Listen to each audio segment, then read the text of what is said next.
సార్థకం కావాలంటే భగవత్ సేవ మన జీవితంలో జరగాలి. మన యొక్క శరీరేంద్రియ మనతో భగవంతుని యొక్క సేవను త్రికరణ శుద్ధిగా చేసినప్పుడే మన జీవితంలో ధన్యమైంది. భగవంతుడు సర్వవ్యాపి. ఆ భగవంతుడు ఒకడే. అయినా భక్తులను అనుగ్రహించుటకు భగవంతుడు అనేక రూపములను గ్రహించాడు అని శాస్త్రం చెబుతున్నది. అలా భక్తానుగ్రహం కోసం భగవంతుడు స్వీకరించిన రూపాల్లో శ్రీరామావతారం చాలా విశిష్టమైనటువంటిది. భగవంతుడు మిగిలిన అవతారాల్లో దుష్ట సంహారం శిష్ట పరిపాలనం చేశాడు. రామావతారంలో విశేషం ఏంటంటే ఆ దుష్ట సంహారం శిష్ట పరిపాలనం మాత్రమే కాకుండా స్వయంగా ధర్మాన్ని ఆచరించి చూపాడు. ప్రతి ఒక్కడికి శ్రీరామచంద్రుడు ఆదర్శ మూర్తి అయినాడు. ఆ శ్రీరామచంద్రుడి యొక్క గుణగణాల్ని వర్ణించడం ఎవరికీ శక్యం కాదు. అటువంటి సమస్త సద్గుణమూర్తి అయినటువంటి ఆ శ్రీరామచంద్రుడు సమస్త మానవాళికి ఉపాస్యుడు, ఆరాధనీయుడు, ఆదర్శ పురుషుడు ఉన్నాడు. శ్రీరామచంద్రుని యొక్క పవిత్ర చరిత్రను వాల్మీకి మహర్షి శ్రీమద్ రామాయణంలో తెలియజేశారు. వేదవేద్యే పరేపుంసి జాతే దశరథాత్మన వేద ప్రాచేదసాదాసీత్ సాక్షాత్ రామాయణాత్మన అని అన్నారు. వేదవేద్యుడైనటువంటి పరమాత్ముడే శ్రీరామచంద్రుడు.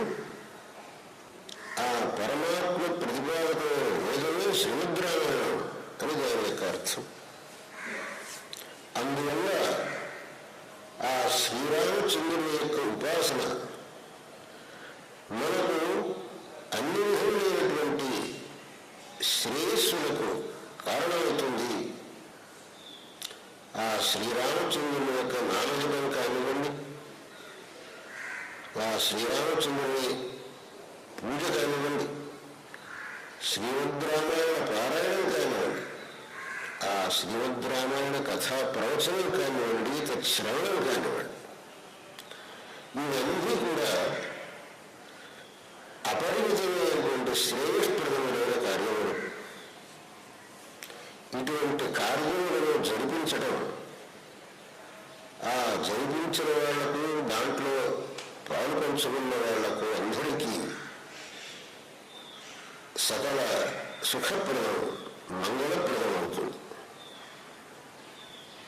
గుంటూరులో పోలిశెట్టి శ్రీహరిప్రసాదరావు గారు శ్రీమద్ రామాయణ మహాయజ్ఞం ఒక మండల కాలం జరిపించనున్నారనే విషయం అందరికీ ప్రమోదాస్పదమైంది. ఈ సమయంలో 108 మంది శ్రీమద్ రామాయణ పారాయణ చేయడం, శ్రీమద్ రామాయణ ప్రవచనాలు, రామనామ లేఖనం, శ్రీరాముల వారికి కళ్యాణోత్సవాలు జరిపించడం, రాముల వారికి 1,00,000 తులసి పూజలు, మిగులుగా శ్రీరామచంద్రుడికి ఏ విధంగా మనం కైంకర్యం చేయడానికి వీలవుతుందో ఆ అన్ని విధములైనటువంటి సేవలు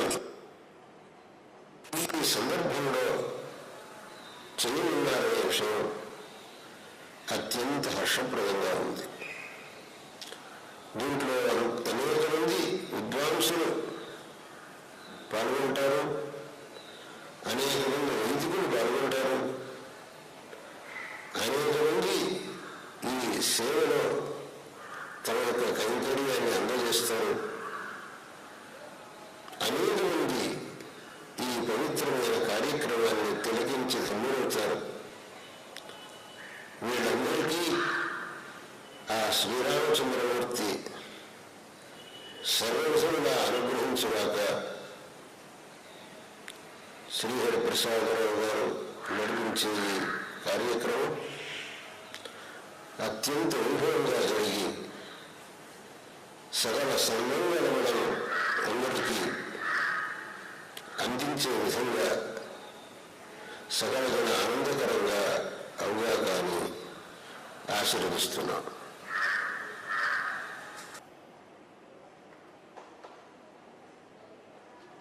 గురుదేవో మహేశ్వరః గురు సాక్షాత్ పరం బ్రహ్మ తస్మై శ్రీ గురవే నమః.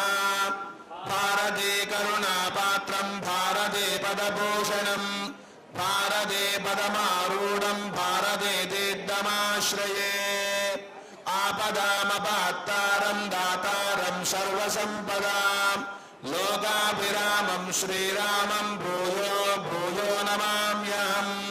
రామాయ రామభద్రాయ రామచంద్రాయ వేదసే రఘునాథాయ నాథాయ సీతాయ పతయే నమః. వైదేహీ. ఈ భక్తులందరూ రాసినటువంటి రామాయణం, ఆ రామనామం అందులో నిక్షిప్తం చేస్తాం. ఆ శక్తి ఎల్లకాలంలోనూ అక్కడికి వచ్చి సందర్శించినటువంటి అందరికీ కూడా ఎంతో శ్రేయస్సు కలిగిస్తుంది కనుక ఆ కార్యక్రమం చేస్తున్నాం. అదేవిధంగా ప్రతిరోజు కూడా విద్యార్థుల చేత దాసరథి శతకం రామచంద్రమూర్తి వారి సన్నిధానంలో విన్నవించడం జరుగుతుంది.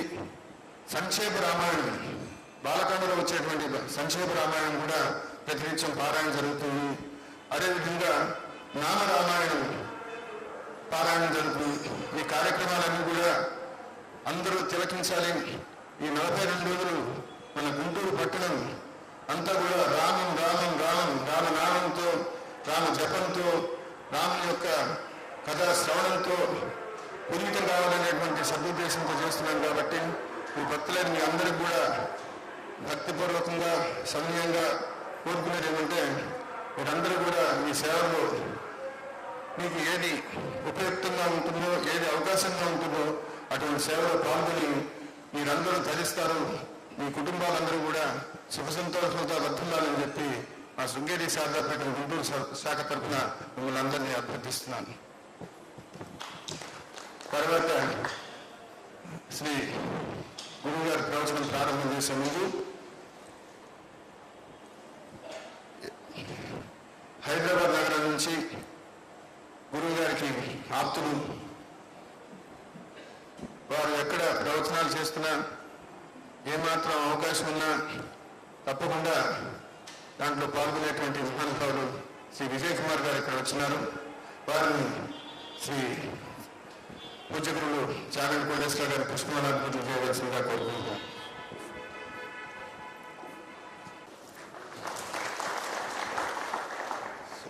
అదేవిధంగా శిష్యులు, పుత్ర సమానులు, గురుగారు ప్రసంగాలు వినే వారందరికీ కూడా వారి పేరు సుపరిచితం. వారిని వారు విశ్వకర్మ అని చెప్తూ ఉంటారు. అయ్యప్ప స్వామివారి దేవస్థానంలో జరిగేటువంటి క్రతువులు, ఆ కార్యక్రమాలు చూడాల్సిందే కానీ చెప్పనలేవి కాదు. అటువంటి వాటిని చక్కగా నిర్వహిస్తూ కాకినాడ పట్టణానికి నేను మొట్టమొదటి గురువు గారు ఇక్కడికి వచ్చినప్పుడే చెప్పాను, మోక్షదాయకమని 7 క్షేత్రాలు చెప్తారు, ఈ 8వ క్షేత్రంగా కాకినాడని చేర్చాలని. అటువంటి మహానుభావుడు శ్రీ గోపాలకృష్ణమూర్తి గారు ఎక్కినారు. వారిని కూడా పూజ్య గురువుని పుష్పమాలాభివృద్ధి చేయవలసిందిగా కోరుకుంటున్నారు.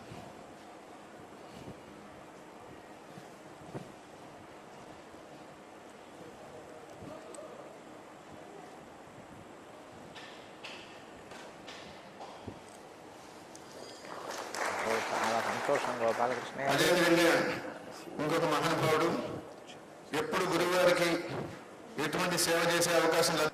నాకు కుమారుడితో సమానం ప్రసాద్ బాబుని వచ్చి గురువు గారికి పుష్పమాలాభివృద్ధి చేయవలసిందిగా కోరుకుంటున్నాను.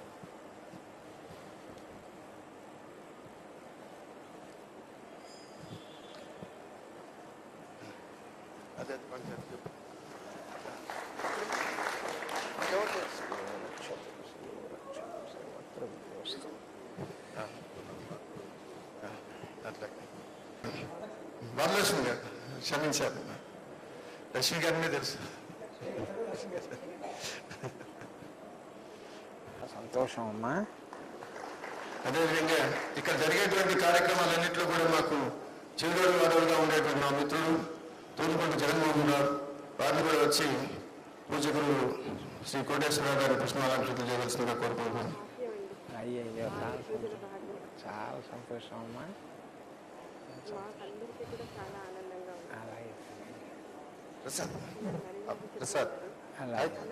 లేదు, ఇప్పటికి దాదాపు 1,00,00,000 మంది ఆ వెబ్సైట్ విజిట్ చేశారు. ఒక స్పిరిచువల్ వెబ్సైట్ ని అంతమంది అంత తక్కువ కాలంలో చూశారు. గురువు గారిని పుష్పమాలంకరణ చేయవలసిందిగా కోరుకుంటున్నాను.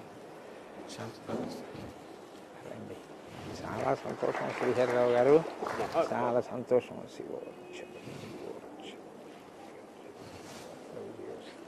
ప్రశంసించకూడదు కానీ ఏ తండ్రి అయినా గొప్పగా ఫీల్ అయ్యేటువంటి ఒక వ్యక్తి నా కుమారుడు శ్యామ్ సుందర్. చిన్నవాడైనా భక్తిలో నన్ను మించినవాడు. వాడిని కూడా వచ్చి గురువులు పుష్పానార్థం చేసి వారి ఆశీర్వాదం పొందవలసిందిగా కోరుకుంటున్నాను.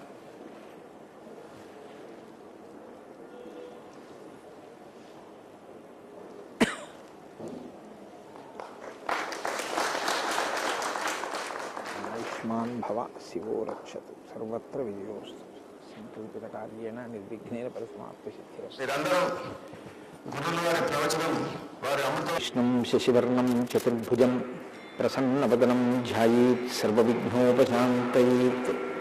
గురుర్బ్రహ్మా గురుర్విష్ణుః గురుర్దేవో మహేశ్వరः గురుః సాక్షాత్ పరబ్రహ్మ తస్మై శ్రీగురవై నమః. వ్యాసాయ విష్ణురూపాయ వ్యాసరూపాయ విష్ణవే నమో వై బ్రహ్మనిధయే వాసిష్ఠాయ నమో నమః. కూజంతం రామ రామేతి మధురం మధురాక్షరం ఆరుహ్య కవితాశాఖాం వందే వాల్మీకికోకిలం. శృతిస్మృతిపురాణానాం ఆలయం కరుణాలయం నమామి భగవత్పాదశంకరం లోకశంకరం. సదాశివసమారంభాం శంకరాచార్యమధ్యమాం అస్మదాచార్యపర్యంతాం వందే గురుపరంపరాం. వాగర్ధావివ సంపృక్తౌ వాగర్ధప్రతిపత్తయే జగతః పితరౌ వందే పార్వతీపరమేశ్వరౌ. సూక్తిం సమగ్రయతి న స్వయమేవ లక్ష్మీః శ్రీరంగరాజమహిషీ మధురైః కటాక్షైః. వైదగ్ధ్యవర్ణకునకుంభనగౌరవైర్యాం కండూలకర్ణకుహరాः కవయోధయంతి. హైమోద్భపుండ్రమజహన్మకుటం సునాసం మందస్మితం మకరకుండలచారుగండం బింబాధరం బహుళదీర్ఘకృపాకటాక్షం శ్రీవేంకటేశముఖమాత్మని సన్నిధత్తాం. మనోజవం మరుతతుల్యవేగం జితేంద్రియం బుద్ధిమతాం వరిష్టం వాతాత్మజం వనరయూధముఖ్యం శ్రీరామదూతం శిరసా నమామి. జయత్యతి బలో రామో లక్ష్మణశ్చ మహాబలః రాజారీతి సుగ్రీవో రాఘవేణాభిపాలితః. దాసోహం కోసలేంద్రస్య రామస్యాక్లిష్టకర్మణః హనుమాన్ శత్రుసైన్యానాం నిహంతా మారుతాత్మజః. నరావలసహస్రం మే యుద్ధే ప్రతిఫలం భవేత్ శిలాభిస్తు ప్రహరతః పావకైశ్చ సహస్రశః. అర్పయిత్వా పురీం లంకాం అభివజ్యత మైథిలీం సమృద్ధార్థో గమిష్యామి విశతాం సర్వరక్షసాం.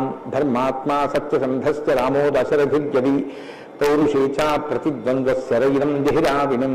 ఆపదామపహర్తారం దాతారం సర్వసంపదాం లోకాభిరామం శ్రీరామం భూయో భూయో నమామ్యహం. శరజ్యోత్స్నాశుద్ధాం శశీతజటాజూటముకుటాం వరత్రాసత్రాణస్ఫటికఘటికా పుస్తకకరాం.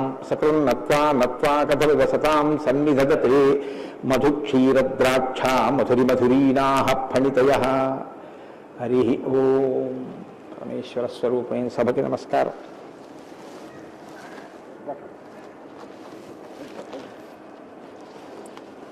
శంకర భగవత్పాదుల చేత ప్రతిష్ఠించబడినటువంటి భారతదేశం 4 మూలలా ఉన్నటువంటి 4 పీఠాలలో సార్వభౌమ పీఠంగా పరిగణింపబడినటువంటి దక్షిణ భారతదేశంలోని శృంగగిరి పీఠానికి ఆధ్వర్యం వహిస్తున్న పూజ్యపాదులు శ్రీ శ్రీ శ్రీ భారతీ తీర్థస్వామి వారి యొక్క దివ్యమైనటువంటి సందేశంతో ప్రారంభమై వారి యొక్క అనుగ్రహ ఆశీస్సులతో ప్రారంభమైన ఈ శ్రీరామాయణ యజ్ఞ కార్యక్రమంలో 42 రోజుల పాటు 7 రోజులు ఒక కాండ చొప్పున 6 కాండలు 6 ఏళ్ళు 42 రోజులలో పూర్తి చేసి చిట్ట చివర పట్టాభిషేకం వరకు శ్రీరామాయణాన్ని సంపూర్ణంగా ప్రవచనం చేసేటటువంటి భాగ్యం నాకు కలగడం పరమేశ్వరుని యొక్క నిర్హేతుక కృపాకటాక్ష వీక్షణంగా భావన చేస్తున్నాను. శ్రీరామాయణం నిజంగా శ్రీరామాయణం. ఎందుచేత నేను ఈ మాట అంటున్నానంటే ఇప్పుడే మీరు పీఠాధిపతుల యొక్క అనుగ్రహ భాషణంలో విన్నారు. వేదవేద్యే పరే పుంసి జాతే దశరథాత్మజే వేద ప్రచేత సాదాసీత్ సాక్షాత్ రామాయణాత్మన అంటారు. అందులో ఎంత గొప్ప మాట అన్నారంటే వేదవేద్యే పరే పుంసి వేదము చేత ప్రతిపాదింపబడినవాడు, వేదము చేత తెలియబడేటటువంటి వాడు, వేదము ప్రమాణముగా ధర్మానుష్ఠానము చేసి మానవ జన్మ తరింప చేసుకుని భగవంతుని యొక్క అనుభవాన్ని మనం పొందడానికి వీలైనటువంటి స్థితిని కలిగి ఉన్నవాడైనటువంటి పరమేశ్వరుడు రామచంద్రమూర్తిగా ఈ భూమండలం మీద అవతరించి 11,000 సంవత్సరములు కరచరణాదులతో నడయాడాడు.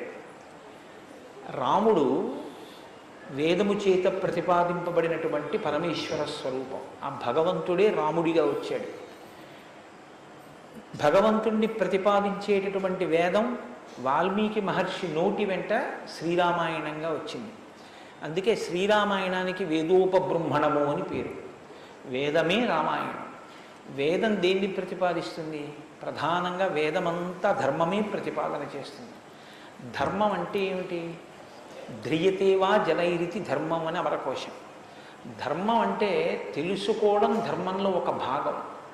కేవలం తెలుసుకోవడం ధర్మం కాదు.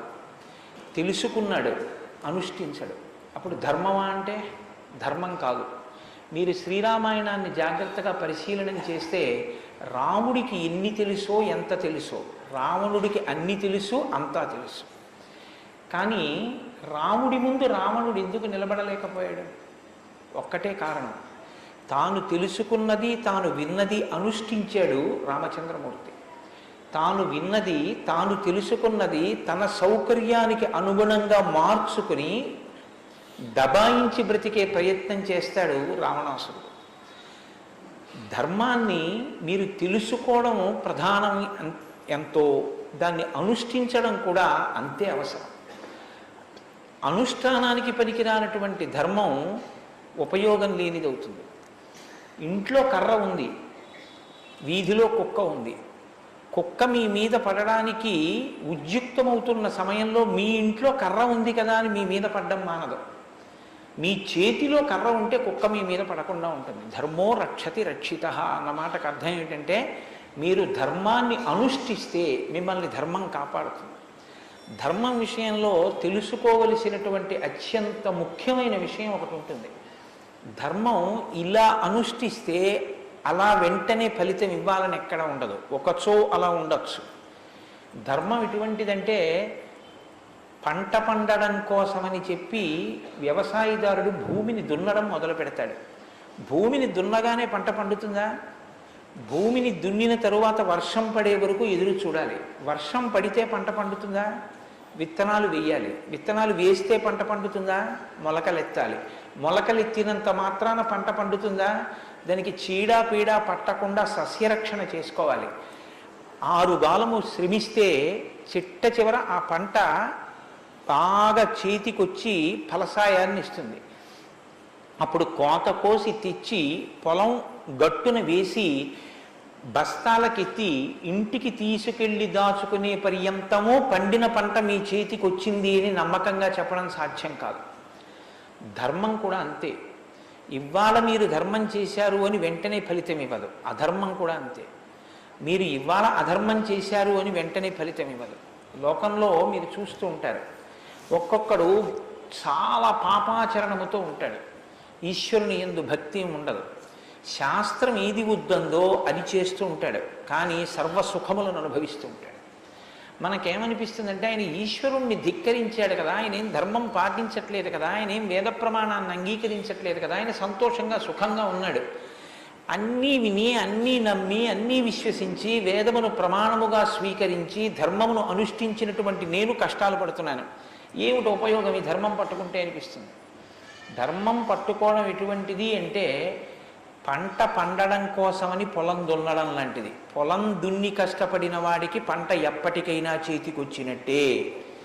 ధర్మాన్ని అనుష్ఠించిన వాడికి కూడా ధర్మం కాపాడి తీరుతుంది. అధర్మం ఇంటికి అంటుకున్నటువంటి చిన్న మంట లాంటిది. చిన్న మంటే కదా నన్ను ఏం చేస్తుందని పడుకున్న వాడికి చిట్ట చివర ఇల్లంతా ఎలా కాలిపోతుందో, అధర్మంలో మనం ఉన్నామని తెలుసుకుని అధర్మ పథంలోంచి బయటికి వచ్చే ప్రయత్నం చేయకపోతే చిట్ట చివరికి జరిగేటటువంటి పరిణామం కూడా అలాగే ఉంటుంది. కాంచన లంక ఉంది, అంత బలగం ఉంది, అంత గొప్ప సుఖాలు అనుభవించాడు.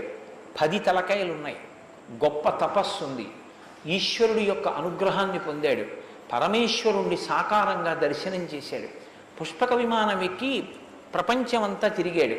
చిట్ట చివరికి ఏమయ్యాడు?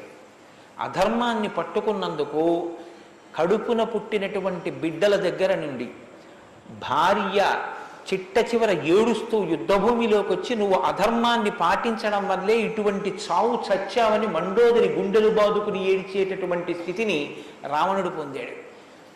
ప్రతి క్షణం ధర్మాన్ని అనుష్ఠించాడు. ఎంత ఓపికగా అనుష్ఠించాడంటే ఎన్ని కష్టాలైనా రాని ఆయనకి కావలసింది మాత్రం ఒక్కటే, ధర్మం. ధర్మమా సుఖమా, ధర్మమా కష్టమా, ధర్మమా ప్రయోజనమా, ధర్మమా అడ్డదారా, ధర్మమా కోరిక తీరడమా, మీరు పక్కన ఏవి పెట్టి చూడండి, శ్రీరామచంద్రమూర్తి జీవితం అంతా ఒకటి, ధర్మమే. వాళ్ళన్నాడు సుగ్రీవుడితో ఎందుకు స్నేహం చేశావు? నాతో స్నేహం చేస్తే రావణాసురుణ్ణి నిగ్రహించి నీ భార్యని వెంటనే ఇప్పిద్దును, ఎందుకు సుగ్రీవుడితో స్నేహం చేశావని అడిగాడు. నాకు కావలసింది ధర్మం, అధర్మాన్ని పాటించేటటువంటి నీతోటి స్నేహం వల్ల నా భార్యని తెచ్చుకోవడం నాకు అక్కర్లేదు, అందుకు నిన్ను నిగ్రహించానన్నాడు. తండ్రి మరణించాడు, చెక్కు చెదరలేదు. భార్యను అపహరించారు, చెక్కు చెదరలేదు. రాజ్యం పోయింది, చెక్కు చెదరలేదు. జటాయువు మరణించాడు, చెక్కు చెదరలేదు.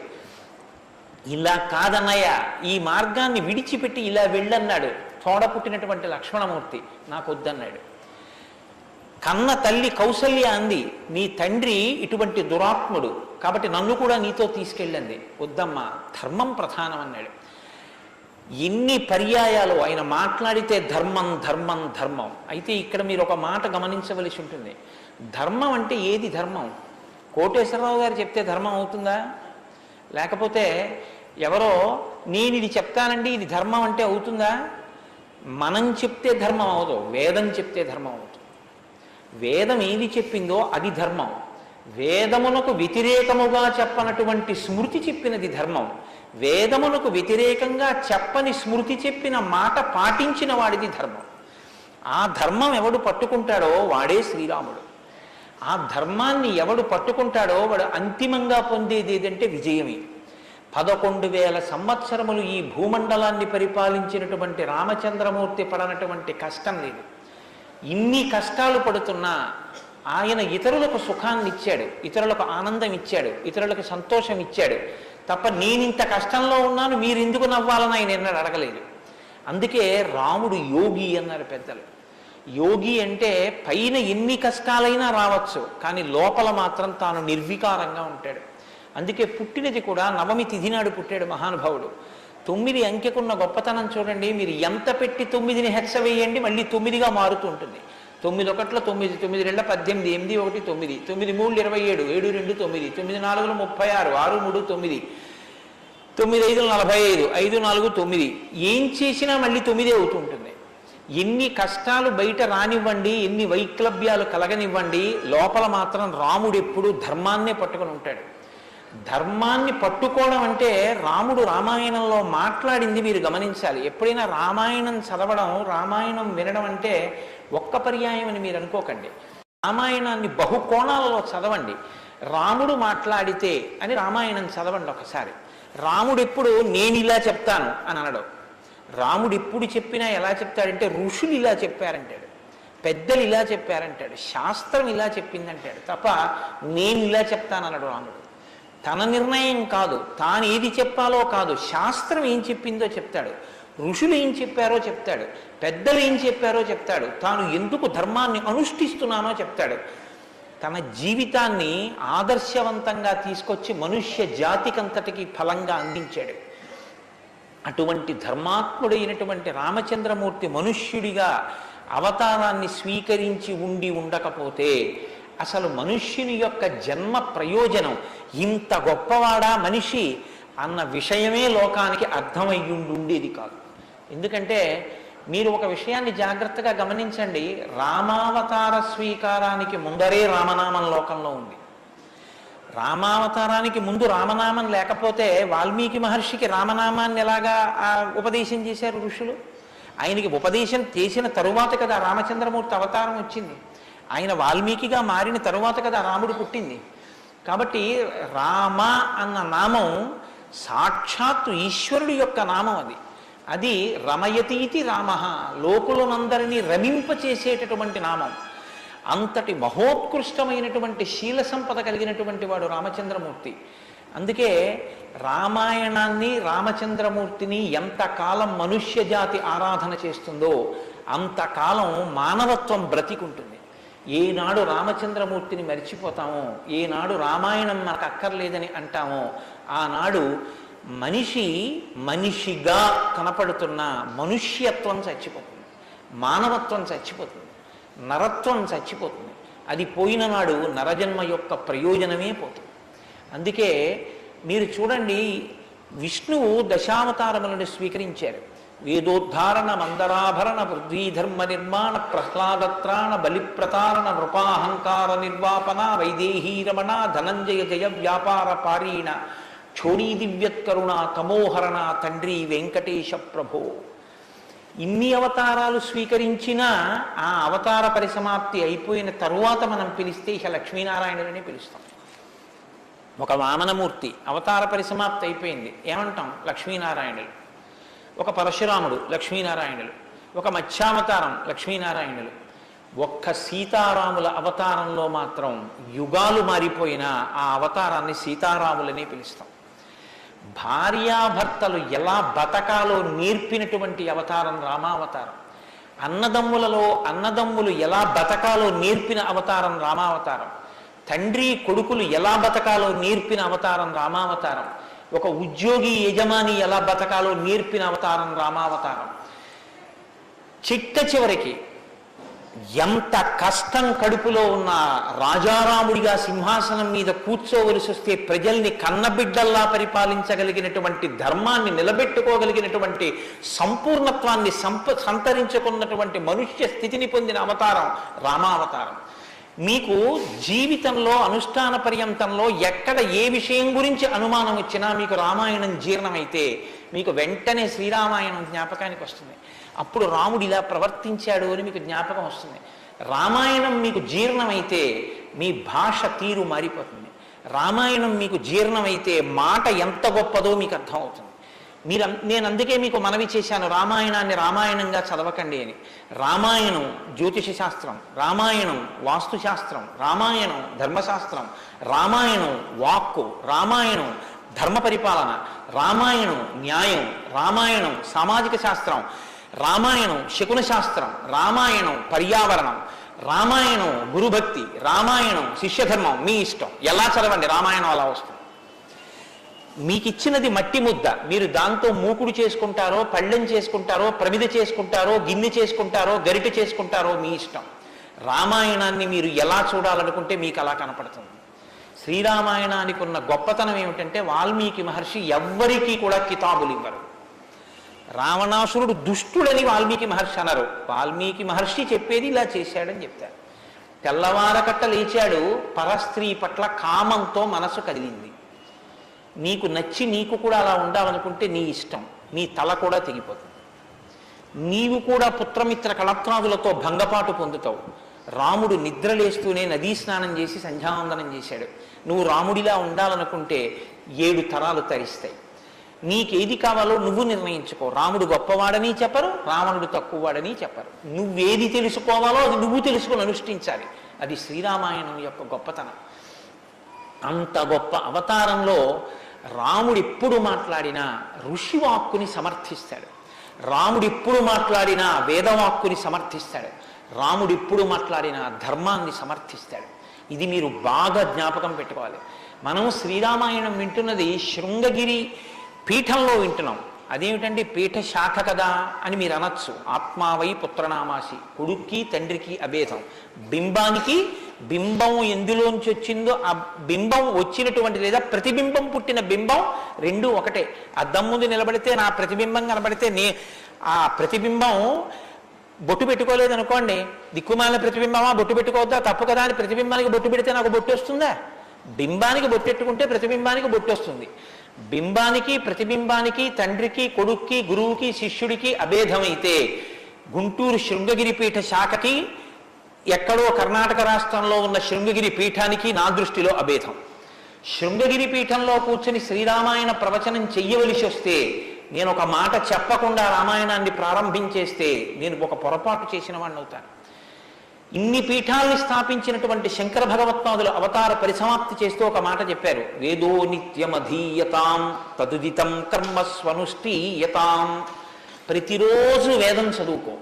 నువ్వు చేసే ఏ కర్మ అయినా వేదం ఎలా చెప్పిందో అలాగే చెయ్యి, అంతేకాని నీ స్వంత బుద్ధితో ఏ పనిని చెయ్యవద్దు. వేదో నిత్యమధీయతాం తదుదితం స్వకర్మస్వనుష్ఠీయతాం దుస్తర్కాస్తు విరమ్యతాం. ఈశ్వరుడు నోరిచ్చాడు కదా అని నీ చిత్తం వచ్చినట్టుగా వాదనలు చేయవద్దు. నువ్వు ఏది మాట్లాడినా శృతిశిరపక్షస్వనుష్ఠీయతాం. ఉపనిషత్తులు ఏం చెప్పాయో, వేదం ఏం చెప్పిందో దాన్ని సమర్థించడానికి నీ వాగ్బలాన్ని ఉపయోగించు. అంతేకాని ఈశ్వరుడు వాక్కు ఇచ్చాడు కదా అని నీ ఇష్టం వచ్చినట్టు నువ్వు మాట్లాడితే చూడలేదు, లెక్క కట్టుకోలేడని నువ్వు అనుకోవద్దు. లెక్క కట్టేవాడు ఒకడున్నాడు. మీరు చూడండి, 84 లక్షల జీవరాశులు ఈ ప్రపంచంలో ఉన్నాయి. 84 లక్షల జీవరాశుల్లో 83,99,999 జీవరాశులకు వాక్కు లేదు. ఒక్క నరజన్మకే వాక్కు ఉంది. మళ్ళీ ఈ నరజన్మలో కొంతమంది మాత్రమే ఆ మాట చెప్పగలరు. కొంతమంది నరులుగా జన్మించిన నోరు విప్పి రామా అని గట్టిగా అనరా అంటే రామా అని అనలేరు. అది వారి దురదృష్టం. కానీ మనం భగవన్నామమును పలకగలం. భగవన్నామం పలికి తరించగలిగినటువంటి భాగ్యం మనకుంది. హరునకు విభీషణున కద్రిజకున్ తిరుమంత్రరాజమై కరికి నహల్యకున్ ద్రుపద కన్యకు నాత్తి హరించు చుట్టమై బరగిన ఎట్టి నీ పతితపావన నామము నాదు జిహ్వపై నిరంతరము నటింపచేయుమి కదా చరది కరుణాపయోనిధి అని వేడుకున్నాడు గోపరాజు గారు. నాకేం అక్కర్లేదయ్యా స్వామి, నీ నామం నా నాలుక మీద నర్తింపచేయవయ్యా చాలన్నాడు. పవి పుష్పంబగు అగ్ని మంచగు నాకోపారం భూమిస్థలంబగు శత్రుండతిమిత్రుడవు విషము దివ్యాహారమౌనెన్నగా అవనీమండలి లోపలం శివ శివేచ్ఛాభాషణోల్లాసకిన్ శివ నీ నామము సర్వవస్యకరమౌ శ్రీకాళహస్తీశ్వర. నాకు నీ శివనామం నా నాలుక మీద నర్తించాలని కోరుకున్నాడు ధూర్జటి. భగవన్నామం చెప్పుకుంటే చాలని ఆ నామం ఉన్నందుకు వెంపర్లాడారు. అంత్యకాలమునందు ఆయాసమును నిన్ను తలుచునో తలపనో తలతునిపుడి నరసింహ నరసింహ నరసింహ లక్ష్మీ చ దానవంతక కోటి భానుతేజ గోవింద గోవింద గోవింద సర్వేశ పన్నగాధిపశాయి పద్మనాభ అని 2 చేతులిచ్చి నమస్కారం చేసి చిట్ట చివర ప్రాణం పోయేటప్పుడు ఆవేళ యమదూతల అగ్రహంబున వచ్చి ప్రాణములు పెకలించి పట్టునప్పుడు కపవాత పైత్యముల్ కప్పగా శ్రమచేత కంపముద్భవమంది కష్టపడుచు నారాయణాయంచు నా జిహ్వతో నిన్ను పిలుతునో శ్రమచేత పిలువలేనో నాటికిపుడి నీ నామస్మరణ చేతు చెవినిడవయ్య భూషణ వికాస శ్రీధర్మపుర నివాస దుష్ట సంహార నరసింహ దురిత దూరాన్ని గుండెలు బాదుకున్నాడు నరసింహశతక కర్త. ఆ భగవన్నామం పలికేటటువంటి భాగ్యం ఉన్న ఏకైక ప్రాణి సృష్టిలో కేవలం మనుష్యుడే. అటువంటి మనుష్యుడికి ఇచ్చినటువంటి అదనపు వరం భగవత్ కథాశ్రవణం. ఈశ్వర కథ వినగలడు. ఆ ఈశ్వర కథ వింటేనే సమస్త సంసార భ్రమణ పరితాపోపశమనం అంటారు శంకర భగవత్పాదులు. గలంతి శంభోత్వచ్చరిత చరిత కిల్బిషరజో దళంతి ధీకుల్యాశ్వరతి పతంతి విజయతాం దిశంతి సంసార భ్రమణ పరితాపోపశమనం వసంతి మచ్చేతో హృదవు విశివానందలహరి అంటారు. సంసార భ్రమణ పరితాపోపశమన కారణమైనటువంటి భగవంతుని యొక్క కథాశ్రవణము చేసి నోటితో జుర్రుకున్నటువంటి పదార్థాలు సప్తధాతువులతో నిర్మింపబడిన ఈ దేహాన్ని పోషిస్తే భగవంతుని యొక్క కథని చెవులతో జుర్రుకున్నటువంటి వాడు మళ్ళీ పుట్టవలసిన అవసరం లేకుండా పునరపి జననం పునరపి మరణం పునరపి జనని జఠరే చయనం ఇహ సంసారే బహుదుస్తారే కృపయాపారే పాహి మురారే అని ఆ భగవన్నామామృతాన్ని చెవులలోంచి లోపలికి జుర్రుకున్నటువంటి వాడు పునరావృత్తి రహిత శాశ్వత శివ సాయుధ్య స్థితిని పొందగలుగుతున్నాడు. ఇటువంటి భాగ్యం కలిగినటువంటి ప్రాణి మనుష్యుడు. ఆ మనుష్యుని యొక్క జీవితం ఎంత గొప్పదో, అసలు నరుడంతే ఎంత గొప్పవాడో నిరూపించినటువంటి అవతారం రా. మనుష్య జన్మ అంటే అంత చులకనగా చూడబడినటువంటి రోజుల్లో నరుడంటే ఎంత గొప్పవాడో నిరూపించి చూపించాడు. అందుకే ఆయన అవతార పరిసమాప్తి చెయ్యాలి అంటే రావణ సంహారం చేసేసి అవతార పరిసమాప్తి చేసేయచ్చు. కానీ ఆయన అలా చేయలేదు, ప్రతిజ్ఞ చేశారు. దశవర్ష సహస్రాన్ని దశవర్ష శతానిచ, నేను 11,000 సంవత్సరములు ఈ భూమండలం మీద నడుస్తానన్నారు. దేని కొరకు అంటే 11,000 సంవత్సరములు నేను ఈ భూమి మీద ఉండి భార్యాసహితుడనై బిడ్డల్ని కని ధర్మాన్ని అనుష్ఠించి ఒక నరుడు ధర్మాన్ని పట్టుకుంటే ఎంత గొప్పవాడు కాగలడో నిరూపిస్తానన్నాడు రాముడు. అటువంటి నరుడి కథ అయినటువంటి రామకథ వినకపోతే, రాముడికి కృతజ్ఞతలు ఆవిష్కరించకపోతే, మనసార రామనామం చెప్పకపోతే, రామచంద్రమూర్తికి నమస్కరించకపోతే ఆ జన్మ వృధా అయిపోయినటువంటి జన్మ. అంతటి మహాత్ముడు రామచంద్రమూర్తి. కాబట్టి వేదవేద్యే పరే పుంసీ జాతే దశరథాత్మజే వేద ప్రచేతసాదాసీత్ సాక్షాత్ రామాయణాత్మన. వేదము వేదోపబృంహణమై రామకథగా భూలోకంలో వచ్చింది. ఆ వేదము ఈశ్వరుని యొక్క శ్వాస. ఈ వేదము వాల్మీకి గిరి సంభూత, వాల్మీకి అనబడేటటువంటి పర్వతంలోంచి పుట్టినటువంటి ఒక జీవనది. వేదము మనం వెళ్ళి స్నానం చెయ్యాలి, మనం వెళ్ళి దర్శనం చెయ్యాలి. రామాయణము ప్రవహించి ఇంటింటి ముందు నుంచి వెళ్ళిపోయినటువంటి గంగ లాంటిది. దక్షిణామూర్తి వేదం, శంకరాచార్యుల వారు రామాయణం. దక్షిణామూర్తి ఎక్కడో ఒక్క చోట కూర్చుని ఉంటారు. సనక సనందనాదులు కూడా ఆయన కూర్చున్న చోటికే వెళ్ళి నమస్కారం చేసి జ్ఞానోపలబ్ధి పొందాలి. శంకరాచార్యుల వారు అలా కాదు. శంభోర్మూర్తిశ్చరతి భువనే శంకరాచార్య రూప.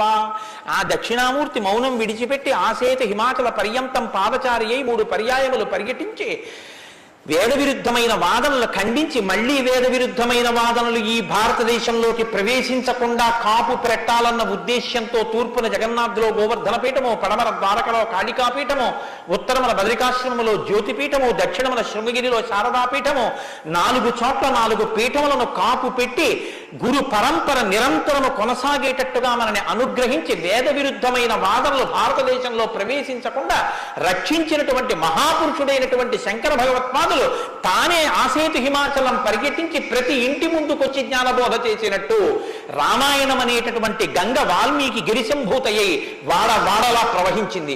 రామకథ రామనామం తెలియనివాడు లోకంలో ఉండడు. ఏదైనా తెలియదేమో, రామకథ తెలియనివాడు రామనామం తెలియనివాడు లోకంలో ఉండడు. మంచికైనా రామనామం, చెడుకైనా రామనామం. ఏమయ్యా అంత పని చేసావా? రామరామ అనే చేస్తానండి అంటాడు. ఏదైనా చూడకూడదు చూస్తే రామరామ ఇలాంటిది చూశానేమండి అంటాడు.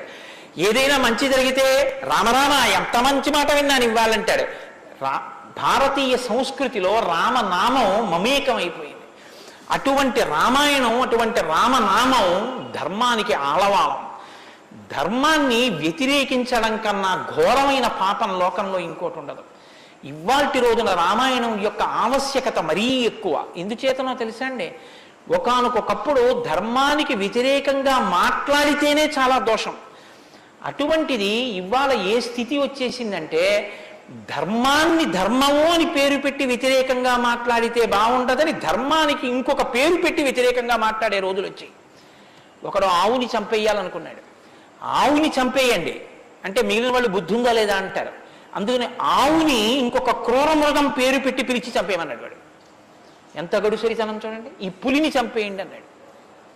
పులిని చంపేయండి అంటే చూడని వాడు ఏమనుకుంటాడు? పులిని చంపేస్తే తప్పేమిటి, వచ్చి ఓళ్ళ మీద పడిపోతుంది అనుకుంటాడు. అది పావుని చంపేయండి అన్నాడు. విన్నవాడు పావు అనుకున్నాడు, కనది ఆవు. ఆవుని చూపించి పావుని చంపేయండి అన్నాడు. వాడికి తెలియదా ఇది ఆవు అని? తెలుసు. మరి ఆవుని చంపేయండి అని ఎందుకండం అంటే, ఆవుని చంపేయండి అంటే ఆవుని చంపడం ఏమిట్రా అంటారని పావుని చంపేయండి అన్నాడు తెలిసి. ధర్మాన్ని ఆచరించకండి అంటే జనం తిరగబడతారని మూఢ విశ్వాసాల జోలికి వెళ్ళకండి అంటున్నాడు. పేరు మార్చారు కానీ వ్యవస్థని ధర్మానికి దూరం చేస్తున్నారు. ఆ స్థితి నుంచి మనం రక్షింపబడాలంటే మనకున్న ఆధారం ఒక్కటే, శ్రీరామాయణాన్ని వినాలి, శ్రీరామాయణాన్ని బాగా తెలుసుకోవాలి, శ్రీరామాయణాన్ని తరచి తరచి గమనించాలి. రామాయణం మనకి తెలుసున్న రామకథే కదా అనుకోకండి. నేను మీకు యథార్థం మనవి చేస్తున్నాను. మీరు రామాయణాన్ని ఎన్ని మాటలు చదవండి, ఎన్ని మాటలు వినండి, మీకు రామాయణం కొత్త కోణంలో ప్రకాశిస్తుంది, రామాయణం కొత్త కోణంలో భాషిస్తుంది. అంత గొప్ప రామాయణం. సరే నువ్వు చెప్పేది రామాయణం కదా, రామాయణం గురించి ఎందుకు అంతసేపు చెప్తావు? మేము ఎదర వింటాం కదా రామాయణం, అసలు నువ్వు రామాయణం ప్రారంభం చెయ్యి అని మీరు అంటారు. నాకు తెలుసు. శ్రీరామాయణ ప్రారంభం ఎక్కడ జరిగింది అంటే, తపస్వాధ్యాయ నిరతం తపస్వీ వాగ్విదాం వరం నారదం పరిపప్రచ్చర్ వాల్మీకి మునిపుంగవం అన్నారు. ఒకానొక నాడు వాల్మీకి మహర్షి తన ఆశ్రమంలో ఉన్నారు. నారద మహర్షి వచ్చారు. నారద మహర్షి వస్తే వచ్చిన నారద మహర్షి ఎటువంటి వారో చెప్తున్నారు. మొదట ఏదో నారదుడు వచ్చారు, వాల్మీకి అడిగారు, అది కాదు ఆ శ్లోకం. మీరు ఆ శ్లోకాన్ని చాలా జాగ్రత్తగా గమనించాలి. ఎటువంటి నారదుడు ఎటువంటి వాల్మీకి మహర్షి ఆశ్రమానికి వచ్చారట? తపస్వాధ్యాయ నిరతం తపస్వి వాగ్విదాం వరం నారదం పరిపప్రచ్చర్ వాల్మీకిర్ మునిపుంగవం. ఈ శ్లోకం నేను చెప్పే ముందు మీతో ఒక మాట నేను మనవి చెయ్యాలి. వాల్మీకి మహర్షి ఆశ్రమానికి నారదుడు వచ్చి సంక్షేప రామాయణం చెప్పిన తరువాత కదా రామాయణం ప్రచారంలోకి వచ్చింది. వాల్మీకి మహర్షి ఆశ్రమానికి నారద మహర్షి వచ్చిన తరువాత రామాయణాన్ని ఎవరికి నేర్పారు? ఆయన రచన చేసి మొట్టమొదట ఎవరికి నేర్పి ఉండాలి? ప్రవాహము అంటే ఎవరి ద్వారానో వెళ్ళాలి కదా. అది మొట్టమొదట లోకంలో దాన్ని ప్రచారం ఎవరితో ప్రారంభమైంది? వాల్మీకి రామాయణ రచన చేసి ఎవరికి నేర్పారు?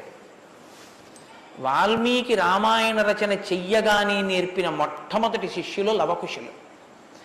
లవకుశులకి మొట్టమొదట రామాయణం నేర్పుంటే సీతమ్మ వాల్మీకి ఆశ్రమంలో ఉందా లేదా? ఉంది. వాల్మీకి ఆశ్రమంలోకి సీతమ్మ వచ్చి లవకుశులు పెద్దవాళ్ళై గురువు గారి దగ్గర శ్రీరామాయణాన్ని ఉపదేశం పొందడానికి యోగ్యమైనంత వయస్సు వచ్చేసిన తరువాత నారద మహర్షి వచ్చారు. వచ్చి సంక్షేప రామాయణం చెప్పారు. అప్పటి వరకు రామాయణం లేదు లోకంలో, అంతే. ఇంకా తర్వాత కదా వాల్మీకి రచించారు సంక్షేప రామాయణం విన్నాక.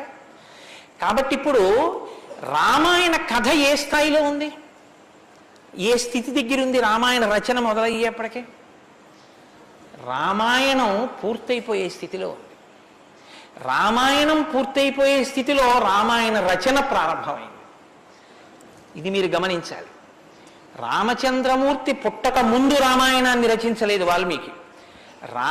రామచంద్రమూర్తి పట్టాభిషేక పూర్వం రామాయణ రచన జరగలేదు. రామాయణ రచన ఎప్పుడు జరిగినట్టు? రామచంద్రమూర్తి పట్టాభిషేకం చేసుకుని సీతమ్మ తల్లిని అడవులలో విడిచిపెట్టి అడవులలో ఉన్న సీతమ్మని వాల్మీకి మహర్షి తన కుటీరానికి తీసుకెళ్లి లవకుశులు జన్మించి వాళ్ళు పెరిగి పెద్దవాళ్ళై యోగ్యులై విద్యాభ్యాసం చేసి సంగీత విద్యలో మంచి నిష్ణాతులై వాల్మీకి మహర్షి రచించిన రామాయణాన్ని బోధ చేస్తే నేర్చుకుని లోకంలో ప్రచారం చెయ్యగలిగినంత వయస్సు వాళ్ళు వచ్చిన తరువాత నారద మహర్షి వచ్చారు అక్కడికి.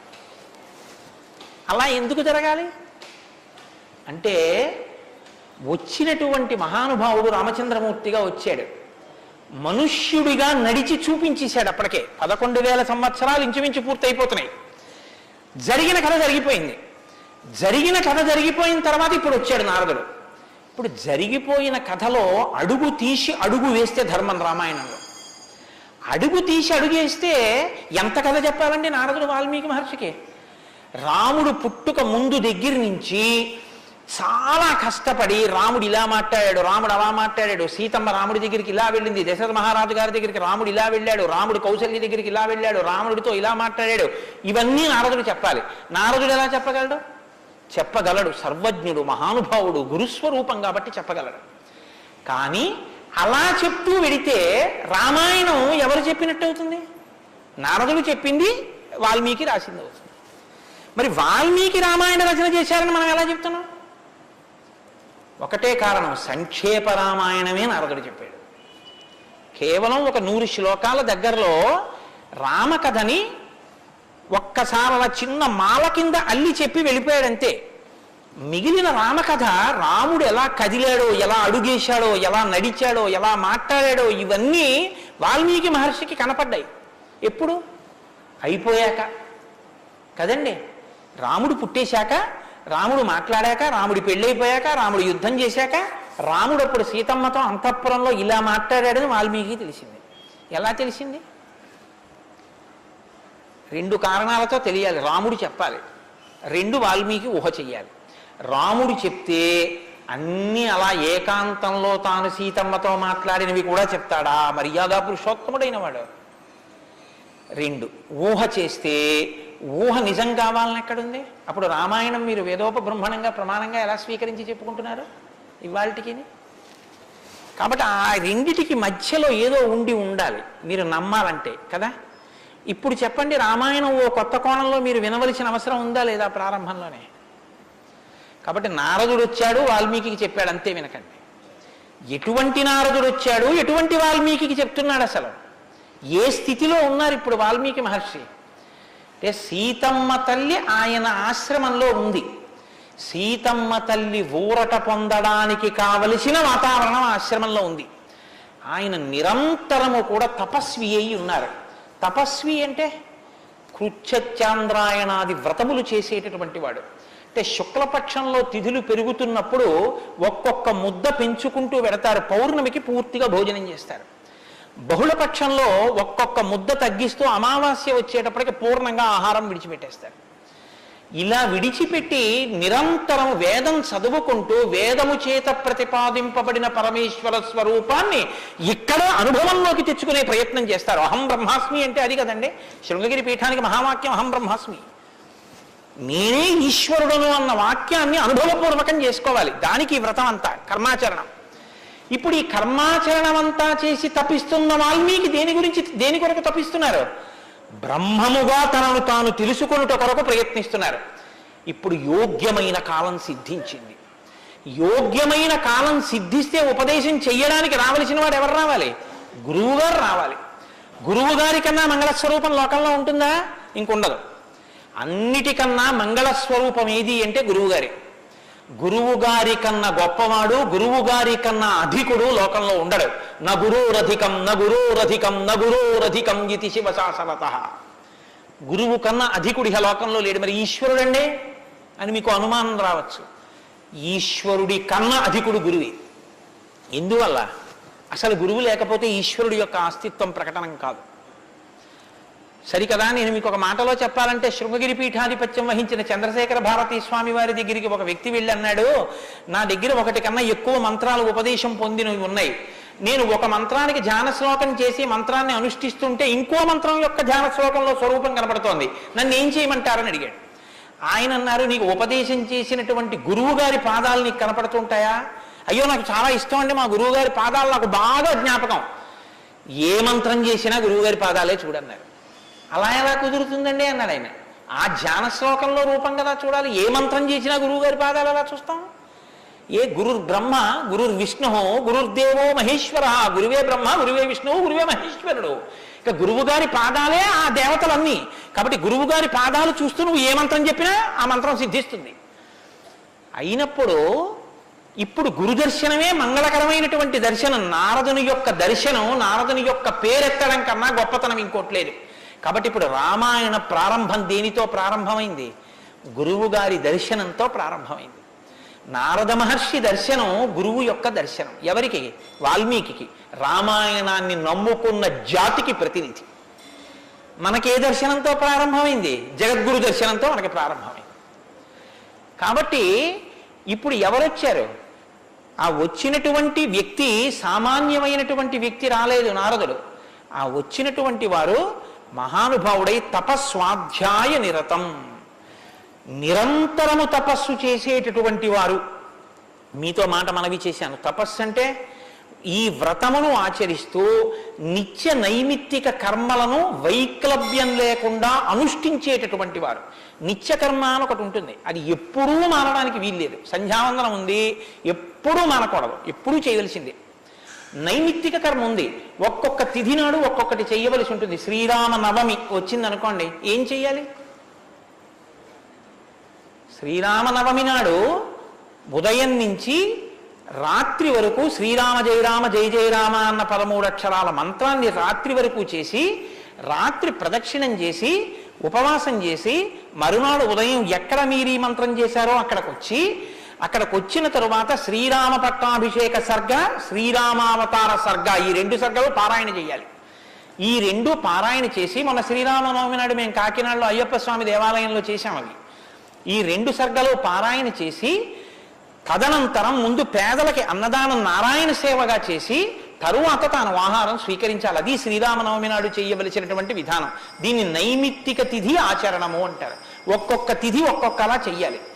నిత్యకర్మ చేస్తూ, నైమిత్తిక తిథులను చేస్తూ, కృచ్ఛ్రాంద్రాయణాది వ్రతములను చేస్తూ ఎప్పుడూ వేదాన్ని అలా చదువుకుంటూ వేదము చెప్పినటువంటి హృదయాన్ని, వేదము చెప్పినటువంటి మంత్రములలో ఉన్న సారమును అవగతం చేసుకుని బ్రహ్మమును అనుభవంలోకి తెచ్చుకునేటటువంటి ప్రయత్నం చెయ్యడానికి ఉపకరణంగా ఈ శరీరాన్ని వాడుకుంటున్నవారు.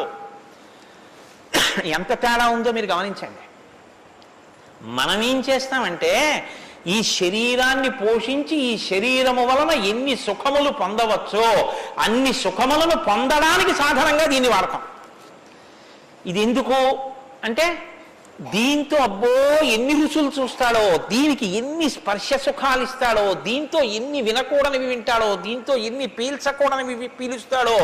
వాళ్ళు ఏం చేస్తారంటే దీన్ని సాధనంగా చేసుకుని దీన్ని ఎలా వాడుకోవాలో అలా వాడుకుంటూ దీన్ని అడ్డు పెట్టుకుని దీని ద్వారా దేన్ని తెలుసుకున్న తర్వాత ఇది పడిపోయినా పర్వాలేదో అది తెలుసుకోవడానికి ఉపకరణంగా దీన్ని వాడుకుంటాడు. ఏమిటో నువ్వు అలా అన్నావు కానీ ఆ మాట ఏం స్పష్టంగా లేదని మీరు అంటారు, నాకు తెలుసు. భగవాన్ రమణుల మాటల్లో చెప్తే మీకు స్పష్టంగా అర్థమవుతుంది. ఇప్పుడు నేను అన్న మాటకి తెలుసుకోవలసినది తెలుసుకునేంత వరకు దీన్ని ఉపకరణంగా వాడుకోవడం అంటే ఏమిటని అడిగారు రమణ మహర్షిని.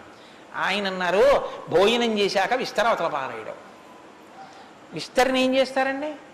బాదమాకులు తెచ్చి చీపురు పుల్లలు తెచ్చి సన్నగా చీల్చి ముక్కలు చేసి అన్నం తినేటప్పుడు ఊడిపోయి అన్నంలో కలిసిపోకుండా జాగ్రత్తగా కుట్టి ఆకు తెచ్చి వేసుకుని నీళ్లు జల్లి తుడిచి పదార్థాలు వేసుకుని అన్నం అంతా తిని ఉత్తరాపోసనం పట్టిన తర్వాత అప్పుడు తీసుకెళ్లి ఆకు మీద పెంటకుప్ప మీద పారేస్తారు.